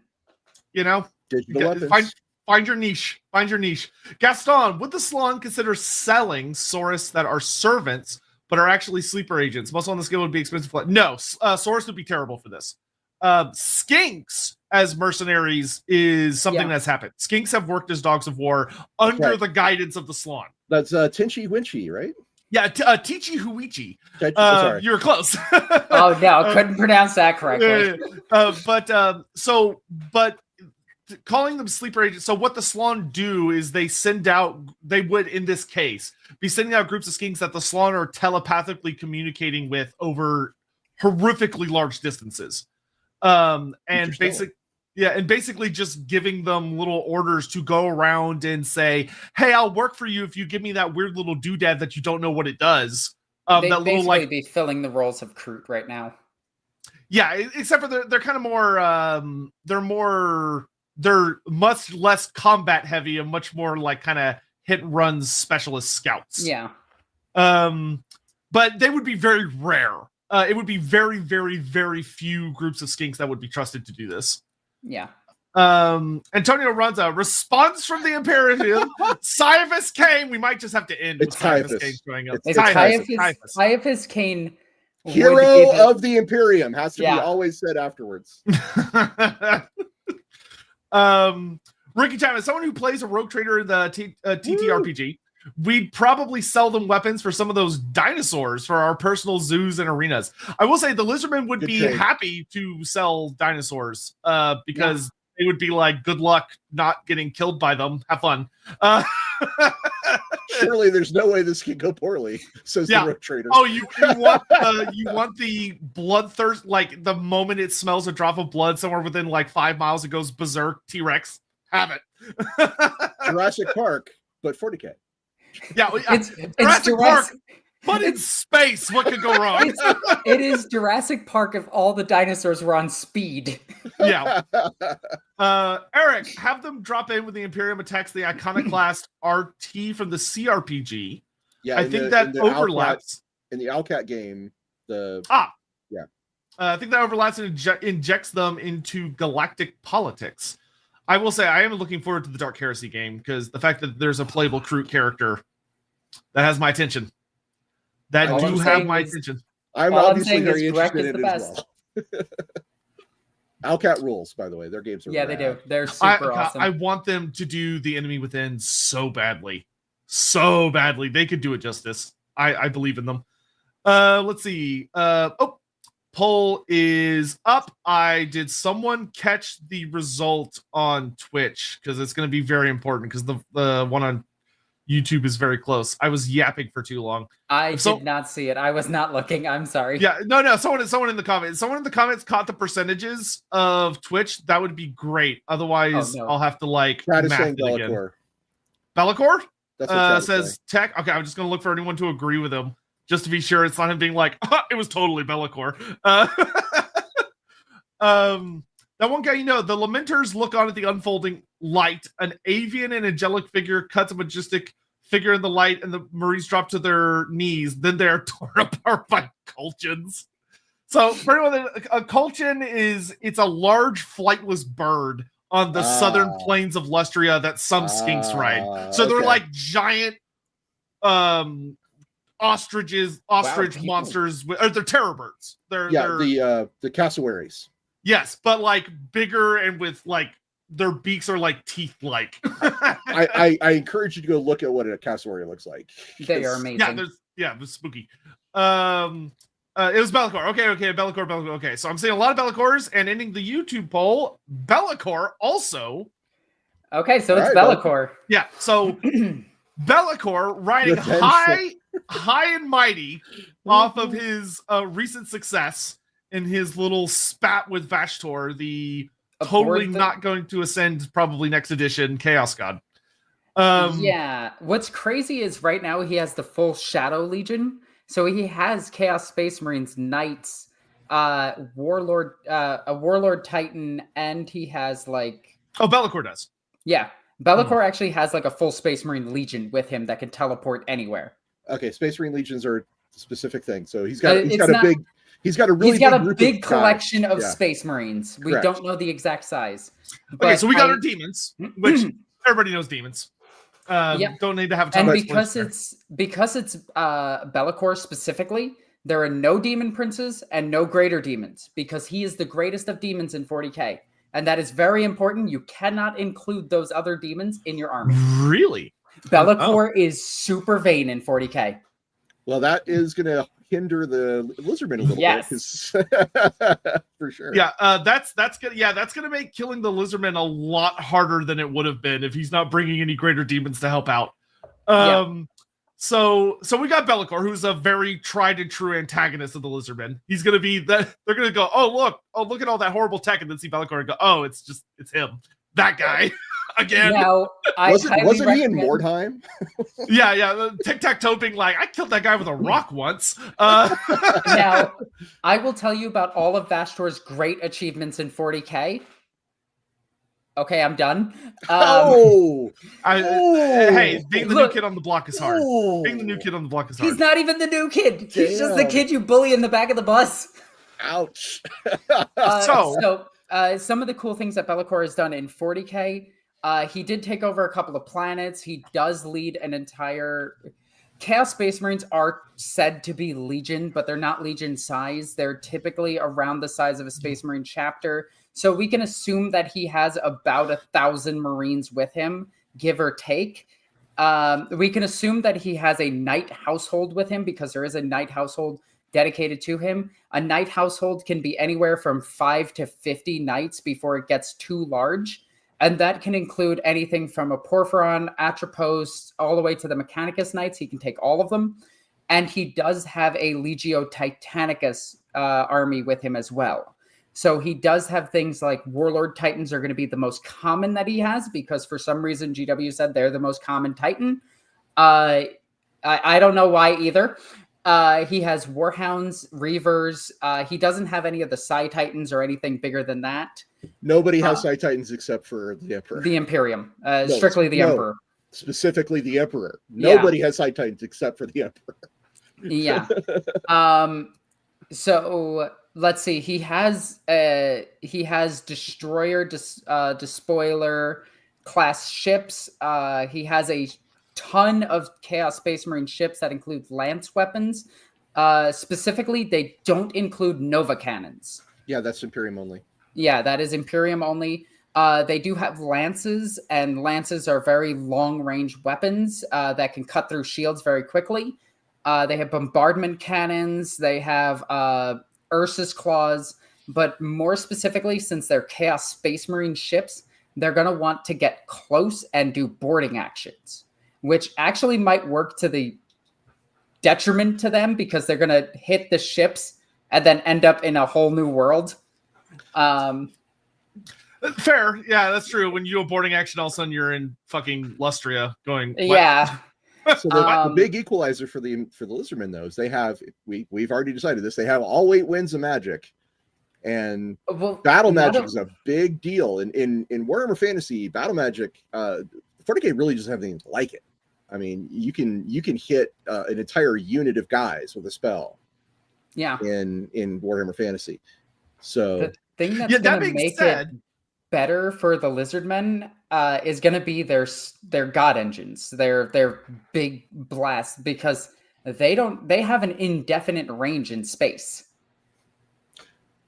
Well, they would definitely be a weapon that the Space Marines wouldn't be prepared for. Chaos would be like, what the hell is that? I will say that I do think Be'lakor is actually a conveniently very good general to have, because if we're going with our little space shenanigans of Be'lakor would be one of the few entities that would understand magic upon seeing it. Yeah, that's true. He would have a full understanding of it. Like he's like, if it was like Mortarion going in here, Mortarion's gonna be like, I don't know what the fuck this shit is. I just hate it. Whereas Be'lakor's like, oh, I can actually dispel. I could do things. I can hold off the Slann. But he'd be the only one. He'd be the only one. But he didn't. Not bringing any other demon, like greater demons, with him is gonna be really hard because he's gonna be massively outnumbered. This is like pinnacle to his character of 40K. He does not like any other greater demon. Yeah, and his army for multiple editions has been, you cannot take any greater demons. I do think there's a really so what we need to do now is come up with 4 scenarios of what could be fun to happen here. With trying to tell our little narratives. I do think we have, even on the app, when mustering your army, you cannot include any demon princes with wings, epic heroes. I like how it specifies. They can't have wings either. He can take greater demons. Sorry, he can take greater demons. They can't be named. So he's not taking the 8. He's not taking Shalaxi or any of the names. Yeah, so he can't bring any big boys, but he can still have Lords of Change. So he's not, and other greater demons that will also be able to adapt to magic. Yes. So we have a fight here. Like this is a genuine battle. It's not like the Slann are just gonna be like final transmutation and turn all the Chaos Space Marines into gold. But the other thing about the Chaos Space Marines that needs to be stated is they can become incorporeal and disappear into the shadows. Spooky. Yeah, that's kind of their thing. They are a shadow legion. Like they just disappear, reappear where they're needed. Interesting. So we have our Shadow Legion shenanigans. So so we have our big throwdown here of that the Chaos forces show up and they board one of these great temple ships in an attempt to bring it down. And I think we come up with our 4 little options, and then we can kind of see where chat takes us as far as what happens in this situation. Of you have your 2 obvious ones of that Be'lakor's arrogance gets the better of him. And he is defeated due to, he gets in a big fight with Krokgar. Tic-Tac-Toe drops a bomb on him instead of a rock. Meanwhile, like there's this great battle in the jungles of this temple ship and the Chaos forces are overwhelmed. But I do think the Chaos forces are bringing a lot of really strong strengths to it. Of that, like when you have like your Titans and all of these like. The scary thing is that once one Chaos Space Marine makes it aboard, the entire force can just show up. Is the scariest part, and that happens. But they're going to show up in a jungle. They're going to. We're not trapped in here with you. You're trapped in here with us. Yeah, they're going to try to level it with the Titans. Well, the Titans would be the big. The Titans would probably be one of the biggest problems for the Lizardmen on the ground. But in my head, like I'm imagining, like the inside of this temple ship is like Sotek described. It's continent sized. Yeah, you're not going to be seeing the walls. You're just going to see jungle. But like somewhere in the center of that is some massive techno gold sorceric ziggurat, and at the top of that ziggurat are going to be the Slann, all casting a ritual together to cast out every demon within a light year of this ship. So that's probably the reason they have to board the ship. That's probably the reason they must board the ship. Yes, and there are two main weaknesses to the Titans. One is close combat weapons, because they bypass the void shields, and the second is they have no resistance to magic. Yeah, so we actually void shields don't stop magic. Yeah, True. we had an interesting discussion about void shields when we did when Andy and I had different guests on Pick or Snow Work about like how could a void shield interact with magic, and the answers would be complicatedly. Very complicated. The way I always the quick answer is it a missile that's shooting an actual projectile? The void shields work. Is it strictly magic and nothing else? And then it works based on its speed. So to avoid getting into a long discussion of how this technology works, I'm gonna say I'm willing to stipulate, if y'all are willing to stipulate, that the void shields would eventually come down, and then we could talk about what happens after that. Yeah, I think just enough God engines shooting it is going to overcharge the void shields and break my them. big question is, for the sake of keeping like an interesting dynamic here, while the Slann are very powerful and we have like some strong magic going, the demons have enough magic of their own that it's a fairly level playing field. You've got a good amount of greater demons, you've got heralds, you've got all these entities that are able to interact with this force and fire it back, or dispel it, hold them at bay. So the magic isn't just able to wipe things. The next thing would be, we've established that the Lizardmen, most of their tech upgrades, based on the votes that chat have gone with, have been through rogue traders. So they've gotten the vast majority of their tech upgrades from the rogue traders. So the question that I would have for y'all would be, is the technology that the Lizardmen have been acquiring and upgrading their own troops and such with over the last 100 years good enough that they're able to take on the more material aspects of, like, because they've got the big dinosaurs. They've got some old They one got tech. the Dreadstarian that can take on like warhounds pretty easily, so long as it doesn't get shot. And that thing can hide in the jungle and get close. Yeah, they do have a big terrain advantage. Yeah. Of like the Lizardmen have a lot of ambush predator big dinosaurs. Oh, and to quickly snuff this out, because I know this is going to come up, the Ozpex targeting system of all the knights and everything, of all Imperial vehicles, has always been shown to be absolute garbage. Especially if you're chaos, like your shit barely works. So I would put this out. If you are friends with rogue traders and you have traded with them for anything that they want to give you, one of the most important things they can give you is a teleportarium. And if you have a teleportarium, a lot of things open up, because then you can put your troops on their ships. You can move your guys around from inside your ship to another place. So you're saying we could have a surprise Carnosaur? We absolutely could. Actually, yes. You could have an entire pod of surprise Carnosaurs. You could have a flock of surprise Carnosaurs. Their void shields do need to be down for teleportation to work more reliably. But that works both ways. Yeah. Okay, so let's do this as our 4 options. So our first option is that it's a big battle, but the Lizardmen get like a decisive win. That between the elements of them fighting in the jungles of the temple ship, the Slann, the Slann's magic is able to hold the demons enough at bay, and the Lizardmen, like the Dreadsaurians with their combos of which we'll have fun and describe what goes down based on it. But ultimately, also, we could have entire teams of chameleon skinks with las cannons. That is so silly and very true. So we have our Lizardmen definitive win, option 2 or option 1. Option 2 is that Chaos ultimately wins. That Be'lakor bringing these terrible weapons with them, that the Shadow Legion's guerrilla war tactics are able to maneuver around the Lizardmen, that they're able to take advantage of their bizarre powers to like teleport. They get like one Marine who's good at stealth cloaking. He manages to get close enough to the Slann. The rest teleport onto him, and they're able to just massacre the Slann in like a horrible, drawn-out melee scenario. They could just warp one of the Titans to them and overcharge the Titan and just blow it up right then and there. Sure.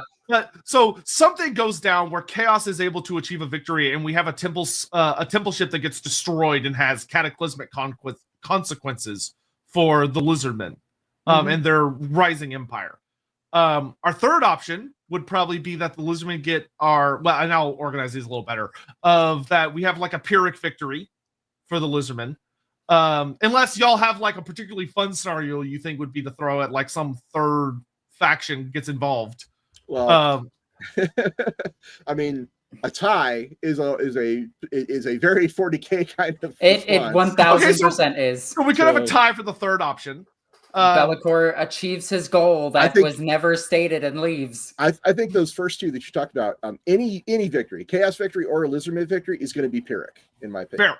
Yeah. Fair. All right, and then our fourth option, I think, to go along with the kind of what's been building in the background and could make some people very happy if they're very, very fond of playing their joys of Alcat games, is that the Rogue Traders get involved. Yeah, they just jump ship and attack. Their trade partners are under threat, and they get involved for good or ill. And they have Nova cannons. They do, and they outrange Chaos fleets. So I think that gives us some fun options right there. So we get Rogue Traders win. So we've got. I certainly wouldn't mind if the Rogue Traders win. I'm just saying. So Rogue Trader victory. Empiric victory for Chaos, Empiric victory for Lizards. Yep. I can see all three. I do like the Rogue Trader bringing her entire fleet. I always assume Rogue Traders are women because power bosses. Many are. Yes, and they're all awesome, and they dress like pirates, and that's cool. But the Imperial fleet's just bringing like 3 Nova cannons would be more than enough to deal with a lot of the Chaos fleet. And 1 Nova cannon shot, depending on what it shot, and I know that's weird, but if it shot the black hole gun, like everyone's dead. But that is an option that's on the table. Black hole gun. Yes, that sounds like something. It's a song, isn't it? A black hole gun. But there is a macro black hole shell that could be fired from a Nova cannon. It's extremely rare. Polls have started on the Loremaster of Sotek channels. Polls have started. Abelard, crush Be'lakor's balls. the fucking Avalar memes. Like Abelard, destroy the enemies of the Imperium. Yeah. Nice. Dang, I should have had that as the fourth option for the true meme. But then again, everyone would have picked it, so maybe it's better I did. Yeah.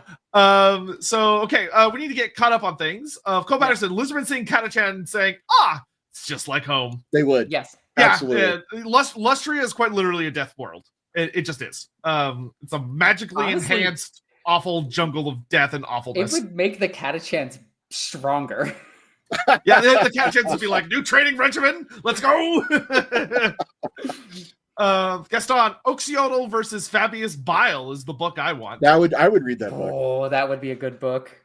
That would be such a good book. Your uber assassin chameleon skink that's been to the realm of chaos and just casually walked out of it somehow. How many Fabius Biles would he be killing? Downman, what about Be'lakor? Yeah, we need to go into that. And yes, Haramis, thank you as well. Super Olog, big Chaos Knight Crusade. Please, God. So we have a couple of big Chaos Knights. The Chaos Knight household is involved. And they would, I think, genuinely be the most difficult trial. In a lot, because like the Lizardmen, the Dread Saurians would have some really powerful tools, but some Chaos Knights they're big.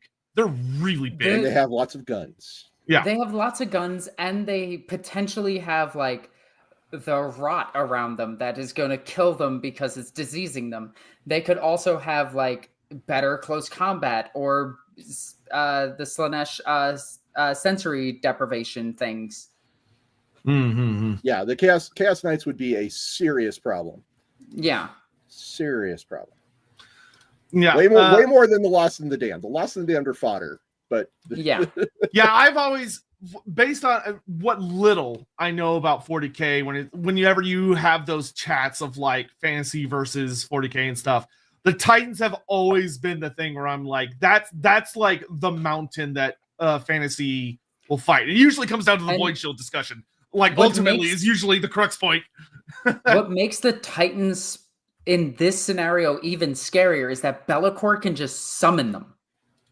Like, it's not like when Imperiums have to drop pod in Titans into pieces and then assemble it really quickly. And I want to thank someone in the community for making this meme based on today's Warbeards. Very good. Very Thank you for that. good. Awesome. We love when memes are submitted live. I will show I them. love it. Thank you very much. It's corns, dog. But like the big Titans, the Warlord Titans have to be assembled and then they go out to war. And usually when a Warlord is involved, it's already on the planet. So it's just, it gets awoken and then starts moving. But Be'lakor's Warlords can just be summoned in, just appear, which is That is terrifying. genuinely fucking terrifying. Yeah, that is. Like, all of a sudden, your mountain's gone because this thing started charging and then walked through some shadows and just appeared and blasted your mountain away.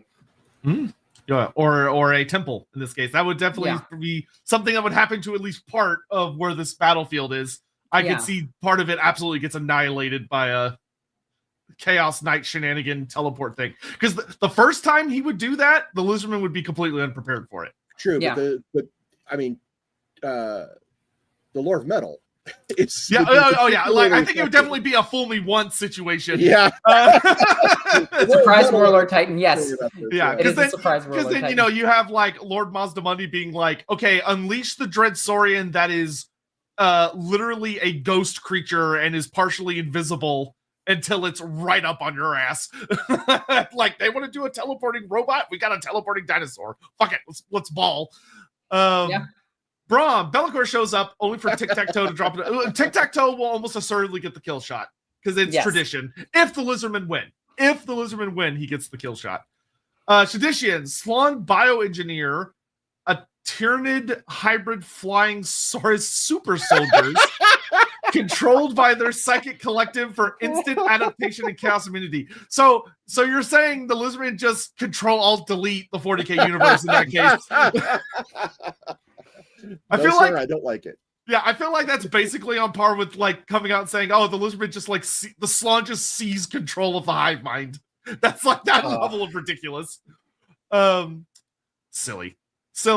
Firestick. I thought there already was a Jurassic Park world in 40k. Yeah, I mean the Exonites. There's multiple worlds with dinosaurs, which everybody wants as a playable faction, and GW. That's why I built my own, and GW just give me freaking dudes on dinosaurs. And that is time. So, in our narrative, Be'lakor's invasion fleet comes lurching out of the warp at a speed and surprise that is genuinely shocking. Especially Be'lakor, the Dark Master, the Lord of Shadows, is very, very good at launching surprise attacks, even against the Lizardmen. Because even despite their precognition abilities and the lore of heavens, Be'lakor is able to get around these kinds of things. He has established an ability to be so sneaky, so conniving, that he's able to launch surprise attacks.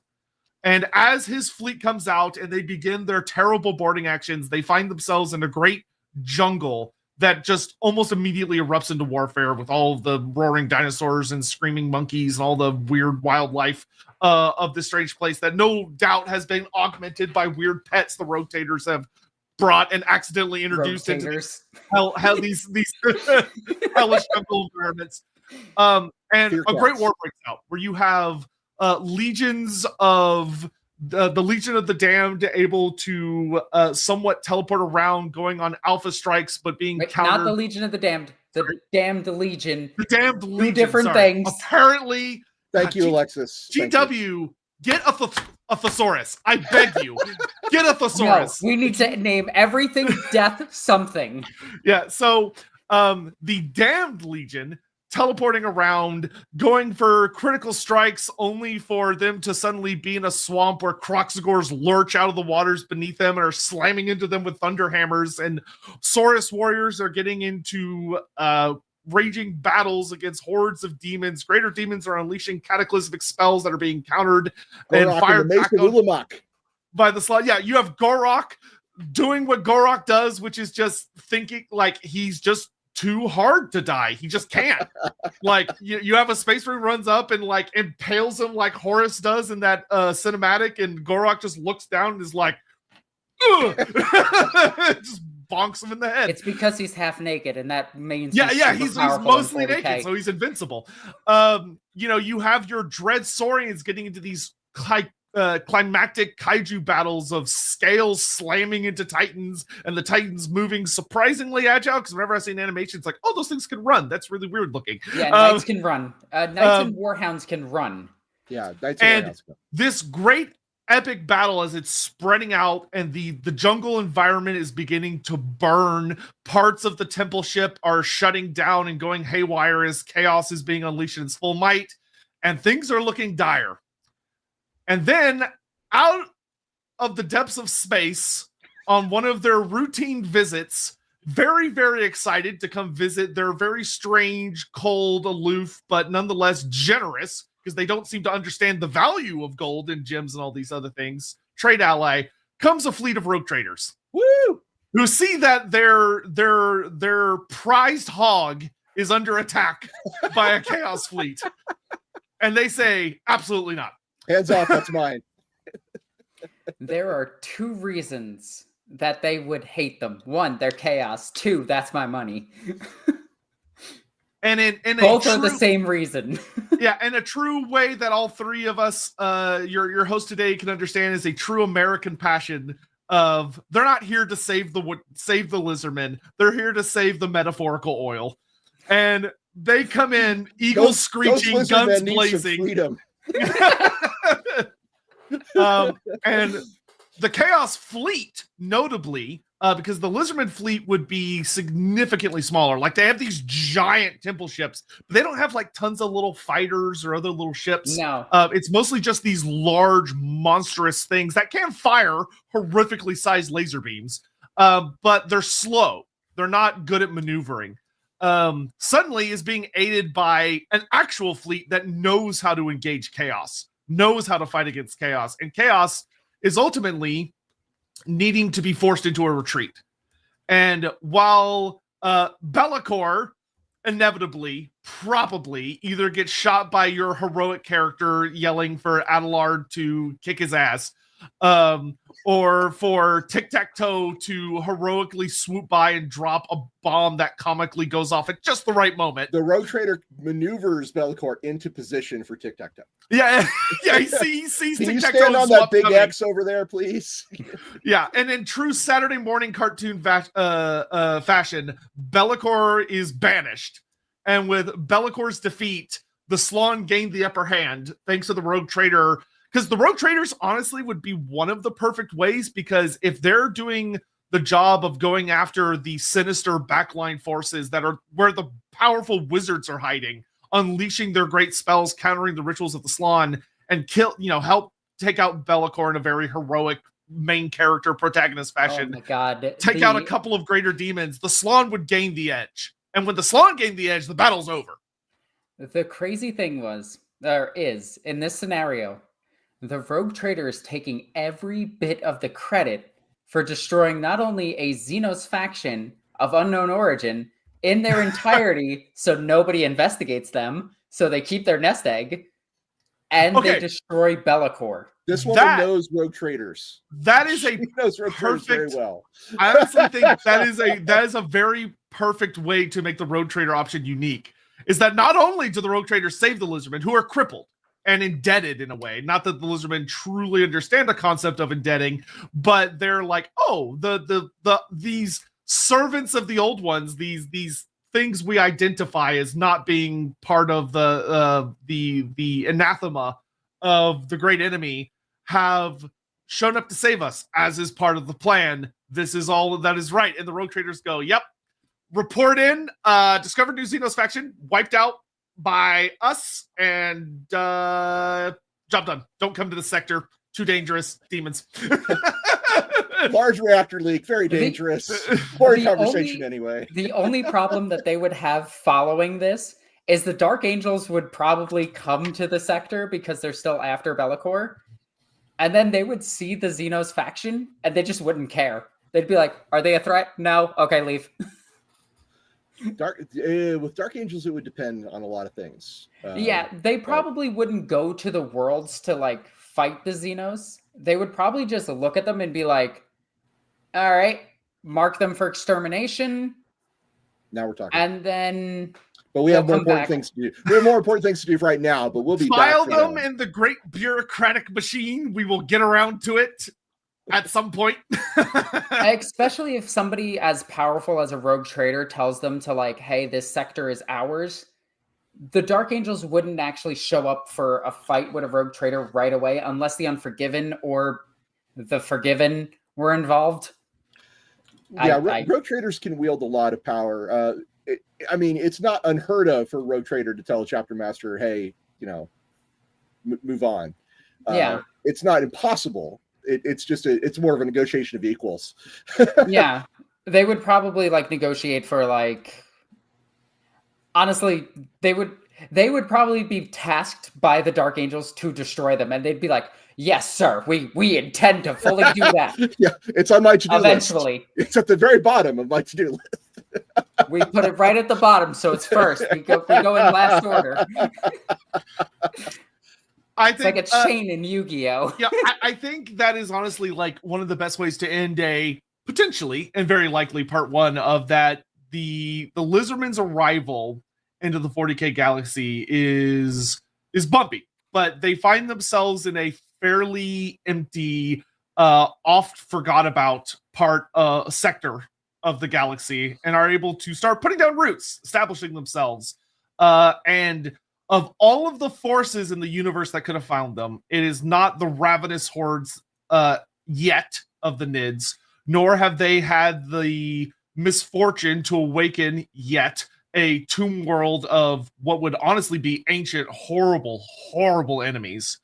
Funny enough, Trazeen might come to them as an ally. Which is something that could be explored in the future. Yeah, like he did in what was it, Battlefield Gothic? Hey, I need you to destroy these guys. I love Trazeen. The Battlefield Gothic animations are so fun. They are so deeply fun. But instead, the force that finds them is literal greed. But greed doesn't necessarily mean evil. It is a more neutral force. And if there's one thing the Lizardmen have in a surprising amount is material wealth that they don't consider valuable, which is a very unique advantage for them to have compared to most Warhammer Fantasy factions. And luckily for them, things like gold and gems and stuff are still considered valuable in the 40K universe, which is very handy for the Lizardmen because they have that in spades. Yeah. And for anybody saying Trazeen would add the Slann to his collection or whatever, he already has Trazeen wouldn't have knowledge of them. And he'd probably just be like, oh, neat, I'll eventually grab that if it catches my interest. I feel like knowing him, he would just already have one through some inexplicable, bizarre loophole. Yeah. Or for him, he just has an old one in his collection. Ooh, now that would be the real rare find, wouldn't it? Yeah, or the corpse of an old one. That's far more likely, actually. Yeah, that's what I can see in his collection. I have to watch that animation again. I think he has one, or I'm crazy. But I don't know if I'm misremembering the end of the Trazeen animation where it shows his like horde and it has like a bunch of stuff there. But thanks to that, when the Lizardmen do attract the attention of their first great enemy, one that did have very much the understanding and potential to wipe them out, because the magic that y'all gave them, their Sotek has not seemingly manifested within this universe. There has not been the birth of a new serpent god, nor have the Lizardmen manifested psychic powers, as far as anyone can tell. Or psyker powers, I should say. They have psychic powers. Never mind. But instead, brought the winds of magic quite literally with them, which is starting to leak into the 40K verse and will likely have disastrous definitely disastrous effects down the line. Yeah. But as of yet hasn't. But the first enemy that strikes against them is someone who can also come to understand magic because it is innate to them, being the demons of chaos. But y'all decided that this is not the end of the Lizardmen. They are not overwhelmed by Bellacor's united forces. Instead, nearly are, except for they are saved once again, not by the altruistic heroes of humanity, not by the Emperor's great angels, but some people that just really fucking like gold and really don't want the sugar daddy that they have discovered in the cold-blooded Lizardmen, who probably have a horrible concept of value and have probably been trading far more valuable things from a rogue trader's perspective compared to the things they're receiving in turn. That cash cow, gotta save that cash cow. And they do. And due to this, I very much agree with Alexis's thing of that they also go on to report that the Lizardmen do not exist. And they are mere fabrications of anyone that happens to have stumbled across them. Or they did exist and are gone now. Yeah, Definitely. they did They are exist and have been clearly wiped out. dead. We killed them all. Likely What receiving some kind of bounty or accommodation from anti-Xenos Imperial why not? forces A title, for a job well done. a couple new ships. Allowing the Lizardmen to heal and repair and rebuild from this recent chaos assault, and to make their own advancements to prepare for some of the new technologies that they've seen wielded against them, which sets the stage for a very, very interesting round 2 at some point in the future, hopefully with Andy joining us. Now that the not Lizardmen, Ross, that Yeah. jerk. no, all four. I'm joking. I'm so joking. hurtful. Of having this the warp stars belong to the Lizardmen, and they are being Halo stars. I don't know why I said warp stars. Fucking Kirby got in my brain. The Halo stars are now a series of death worlds, functionally, that are very humid jungle planets that are being heavily warped and twisted, seemingly in positive ways, but will likely get bad. Not the entirety of the Halo stars, but a good chunk of them. To the force of the Lizardmen and a rogue trader force that is protecting them, maybe not aware of the damage this could cause in the future. Almost certainly unaware, or at least uncaring. Uncaring, definitely uncaring. I think that's a reasonably fun little tale. Yeah, I think so. I really appreciate you bringing me on board, Sotek. I know maybe not all of my comments were welcomed, but it was nice. I think all of them were absolutely fantastic. Yeah, I love them. I think all of them were great. So okay, we got some more super chats to grab before we wrap up for today. Final super chats. Yes, and if anyone has, if y'all feel free to just kind of keep an eye on the live comments, and if there's anyone that you want me to like pull up on screen because you'd like to have us address particular last minute question stuff, we can absolutely do that. So let's see, we've got RJ. Who is that, RJ? By the dark gods, it's Be'lakor with the steel chair. Yeah, only for a rogue trader to show up out of the fog machine about 30 minutes later in the show. With another steel chair. With another steel. No, he just picks up the same one Be'lakor had tossed aside earlier and just jumps up and hits him. Antonio, the entire list of Bellacor's armies. Lord Croak says, hello. It's time to deliver some pizza. Yeah. Who's hungry for pizza pie? The fucking. I assume y'all have seen the meme of Croak doing the spell with his hands, but it's the two pizzas. I love the Sister of Battle one with the Triumph of St. Catherine, where everyone makes the thing of pizza. Pizza is truly the most powerful force. Diamond, another mental image which could counter Titan's close combat weapons, you say. Surprise, Dreadsaurians Pacific Rim time. Yes. Yeah, that's exactly what would kill them. Yeah, Dreadsaurians are genuinely a one of the few good counters that the Fantasyverse has, because they're equipped with Old One tech. In Total War, they're not, for balance reasons, but in the actual tabletop and in the lore, the Lizardmen adorn them with ancient, powerful relics of the Old Ones that can do things like make their flesh and their scales harder than any known stone, or make them ghostly so non-magical projectiles just go right through them, like literally phase through their bodies. But they can hit you, or one that makes it where if a Dreadsaurian starts charging, it turns into a flaming comet that just starts coming at you like a fucking roided up comet. Yeah, comet. And oh my god, it's Nibiru. Oh, I just saw a comment that I could see what the Rogue Traders wanted. They wanted an award-winning Blood Bowl team. Is what they wanted. They wanted the concept of Blood Bowl. I mean, to be fair, the Lizardmen, it is said that the Lizardmen were the first race to understand and develop the laws of Blood Bowl within the Blood Bowl setting. So the Lizardmen could teach Blood Bowl to the Rogue Traders. Yes, and the Rogue Traders take a popular new sport around the 40K galaxy. Yeah. Especially Rogue Traders would love Blood Bowl. Cheating and bribing is part of the game. It's in the rules. You're supposed to bribe and cheat. Minimum bribe starts at 6 million.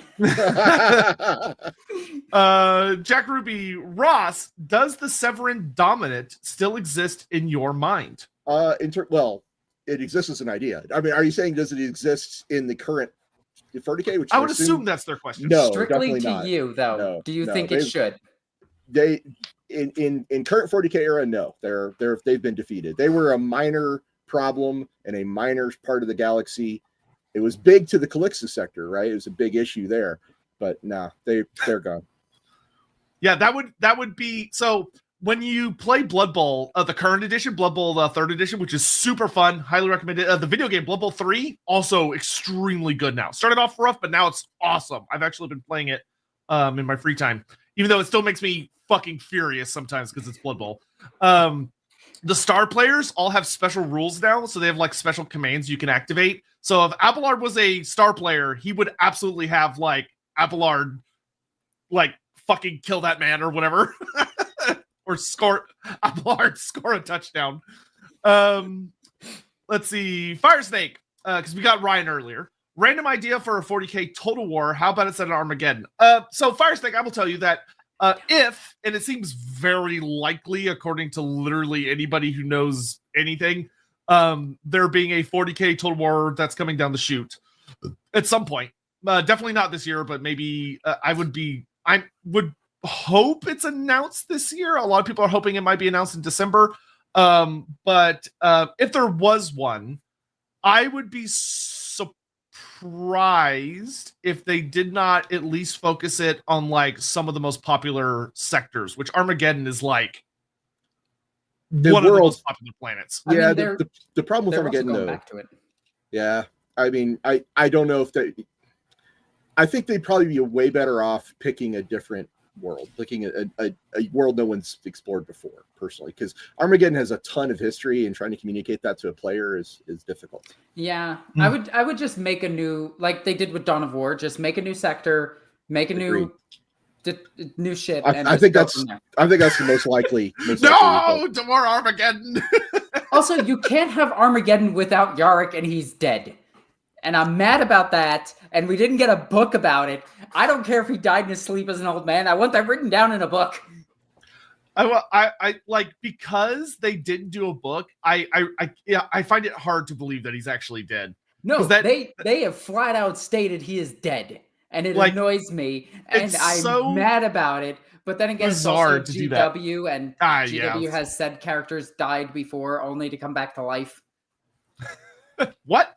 Inconsistent GW, Lord. No, perish the thought. That has never happened. Perish the thought. There's never been an Inquisitor Obi-Wan Sherlock Clousseau. Yeah, never. Yeah. Oh, wait, there was. Dino Man, highlighting Chili Lagarto's comment because it's very funny. The Lizardmen have become the... they're dead. They're not a problem. Nope. Nope. We exterminated them. Yeah, they are now the Fishmen of 40K. I hear there's a race of lizard people out in the Halo stars. No, those were wiped out ages ago. You fool. I thought that's how they did the Skaven too, right? It's like they're urban. Yeah. They're basically the Those Skaven. are Kroot, you silly bastard. Yeah, they're just weird Kroot. Yeah. An Arbite standing next to him. I'm sorry, are you discussing Xenos? No.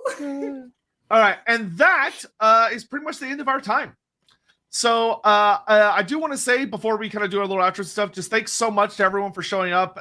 We really appreciate all. Oh, I missed 2 of your cheers. Down Man, feel free to just like, not with a cheer, but just retype whatever the comments were. Just type them as normal comments. I'll just grab them real fast. But I do want to thank you all so much for joining us. Really nice crowd tonight, which is always lovely to see. And we appreciate all the support here on Lorebeards and stuff. we have some very exciting news that some of y'all have seen hints of, because we've been dropping hints around. So if you know, you know. Please incorporate Nakai. We did. We talked about Nakai. Nakai is the reason Chaos ended up attacking, because Nakai is starting to cause reverberations around the galaxy, because there's this random 12-foot plus tall crocodile man showing up, saving random Imperial worlds, not seemingly talking to or caring about any of the Imperial citizens. Which is actually, if you want to see something really funny, go on YouTube and look up.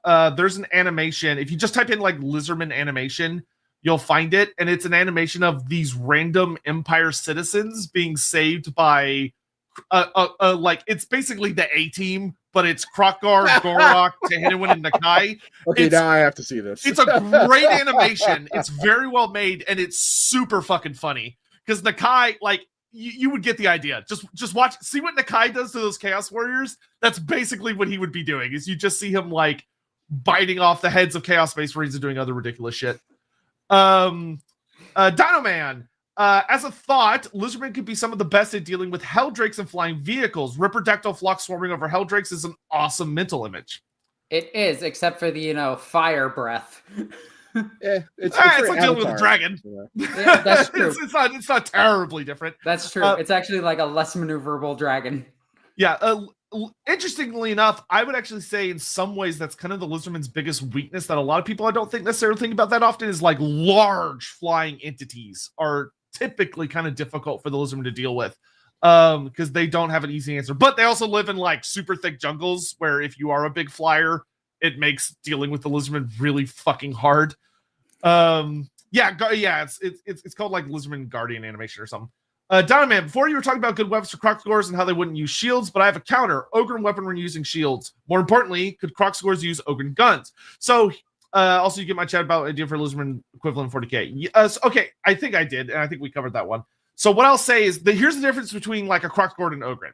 The problem with a Kroxigor is that Kroxigors were creatures designed by the old ones for construction, not battle. Labor. Yeah, and so when they get into battle, the thing that makes Kroxigors very dangerous, but also not the best with trusting with advanced weapons, is that when a Kroxigor starts fighting, their more animal instincts take over. So that's why in like 6th edition, which they stopped doing this on the minis because I guess they just didn't want to do it with the bits, but in 6th edition lore, the Kroxigors have these big, like, golden, thick gold or bronze wristbands. And the reason is that their weapons would be chained to these bands, because when the Kroxigors get into combat and they start swinging their weapons, their animalistic instincts take over, and they would just drop their weapons. And they start, like, biting people, like, hitting them with the clubs on their tails, or my favorite, death rolling. So, like, they bite someone and they start rolling around on the ground. Which Those animations in Total War 3. Yeah, which are great. Like, awesome. That's 100% canon as far as the lore is concerned in Total War. And it's... I don't think Ogrins have, like, the instinct to be like, oh, I'm bloodlusted, I'm only going to fight with animalistic instinct now, where Kroxigors have that reptilian urge to use their reptile bits. Ogrins they're a bit smarter than that. They're going to use their gun as a bludgeon. Yeah, not much smarter. Not much smarter. Just a little. Kroxigors... Lizard brain... Ogren brain. Yeah, like Kroxigors, they're not stupid. They're just very specialized, and using something like a ranged weapon would be completely antithetical to them. Like the way they think. Even if they're using like the slab shield and mace, they're just gonna drop them. Yeah. Now, if the shield was like attached to their arm, so like they can't drop it, and they're just swinging it around at people, they could absolutely do that. So I think it'd be more of a hindrance to them because it would block their line of sight. Yeah, and that's an argument you can make. And Kroxigors also, a lot of people like or don't think about this, but Kroxigors are often traditionally ambush predators as well. Like they literally hide in marshes and swamps with only like the tiniest part of their heads above, and you can barely see them. And then when the enemy gets close, they explode out of the water and hit you and tear you apart. But I don't think they would use shields cleverly. I'll put it that way. But anyway, I think that wraps us up for today. So, all right, bye everyone. hold on. So, Russ, you have anywhere where people can find you and your stuff? Anything coming up that people should know about? Oh, well, if you want to know more about like what I write for role-playing games and other cool tabletop stuff, you can check out my Patreon. It's the Ross Watson /Patreon. Great, and we will have links for that in the top of the description for anyone that's wanting to see that. That will be there. And who knows? More stuff to come. Who knows? I would say that I don't know. We'll have to look at the Emperor's Tarot cards, but I'm sensing something. I'm sensing something. Whoa.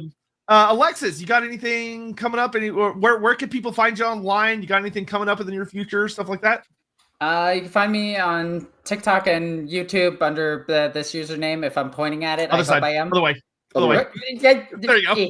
There, because it's on this side for me. I know it's mirrored. Yeah, I know. But yeah, you can find me on NornQueenAlexis, and coming up, I'm just doing like painting commissions, Viking stuff, and some other dumb stuff. I got to get hit with a sword eventually. No, I mean you don't have to, but my chest right here is still killing me because somebody came over my shield and stabbed me right here. And I almost fell to the floor. I was in so much pain. I mean, to be fair, the tattoo almost looks like there's an X being like stabbed here. Yeah. Like stabbed directly here.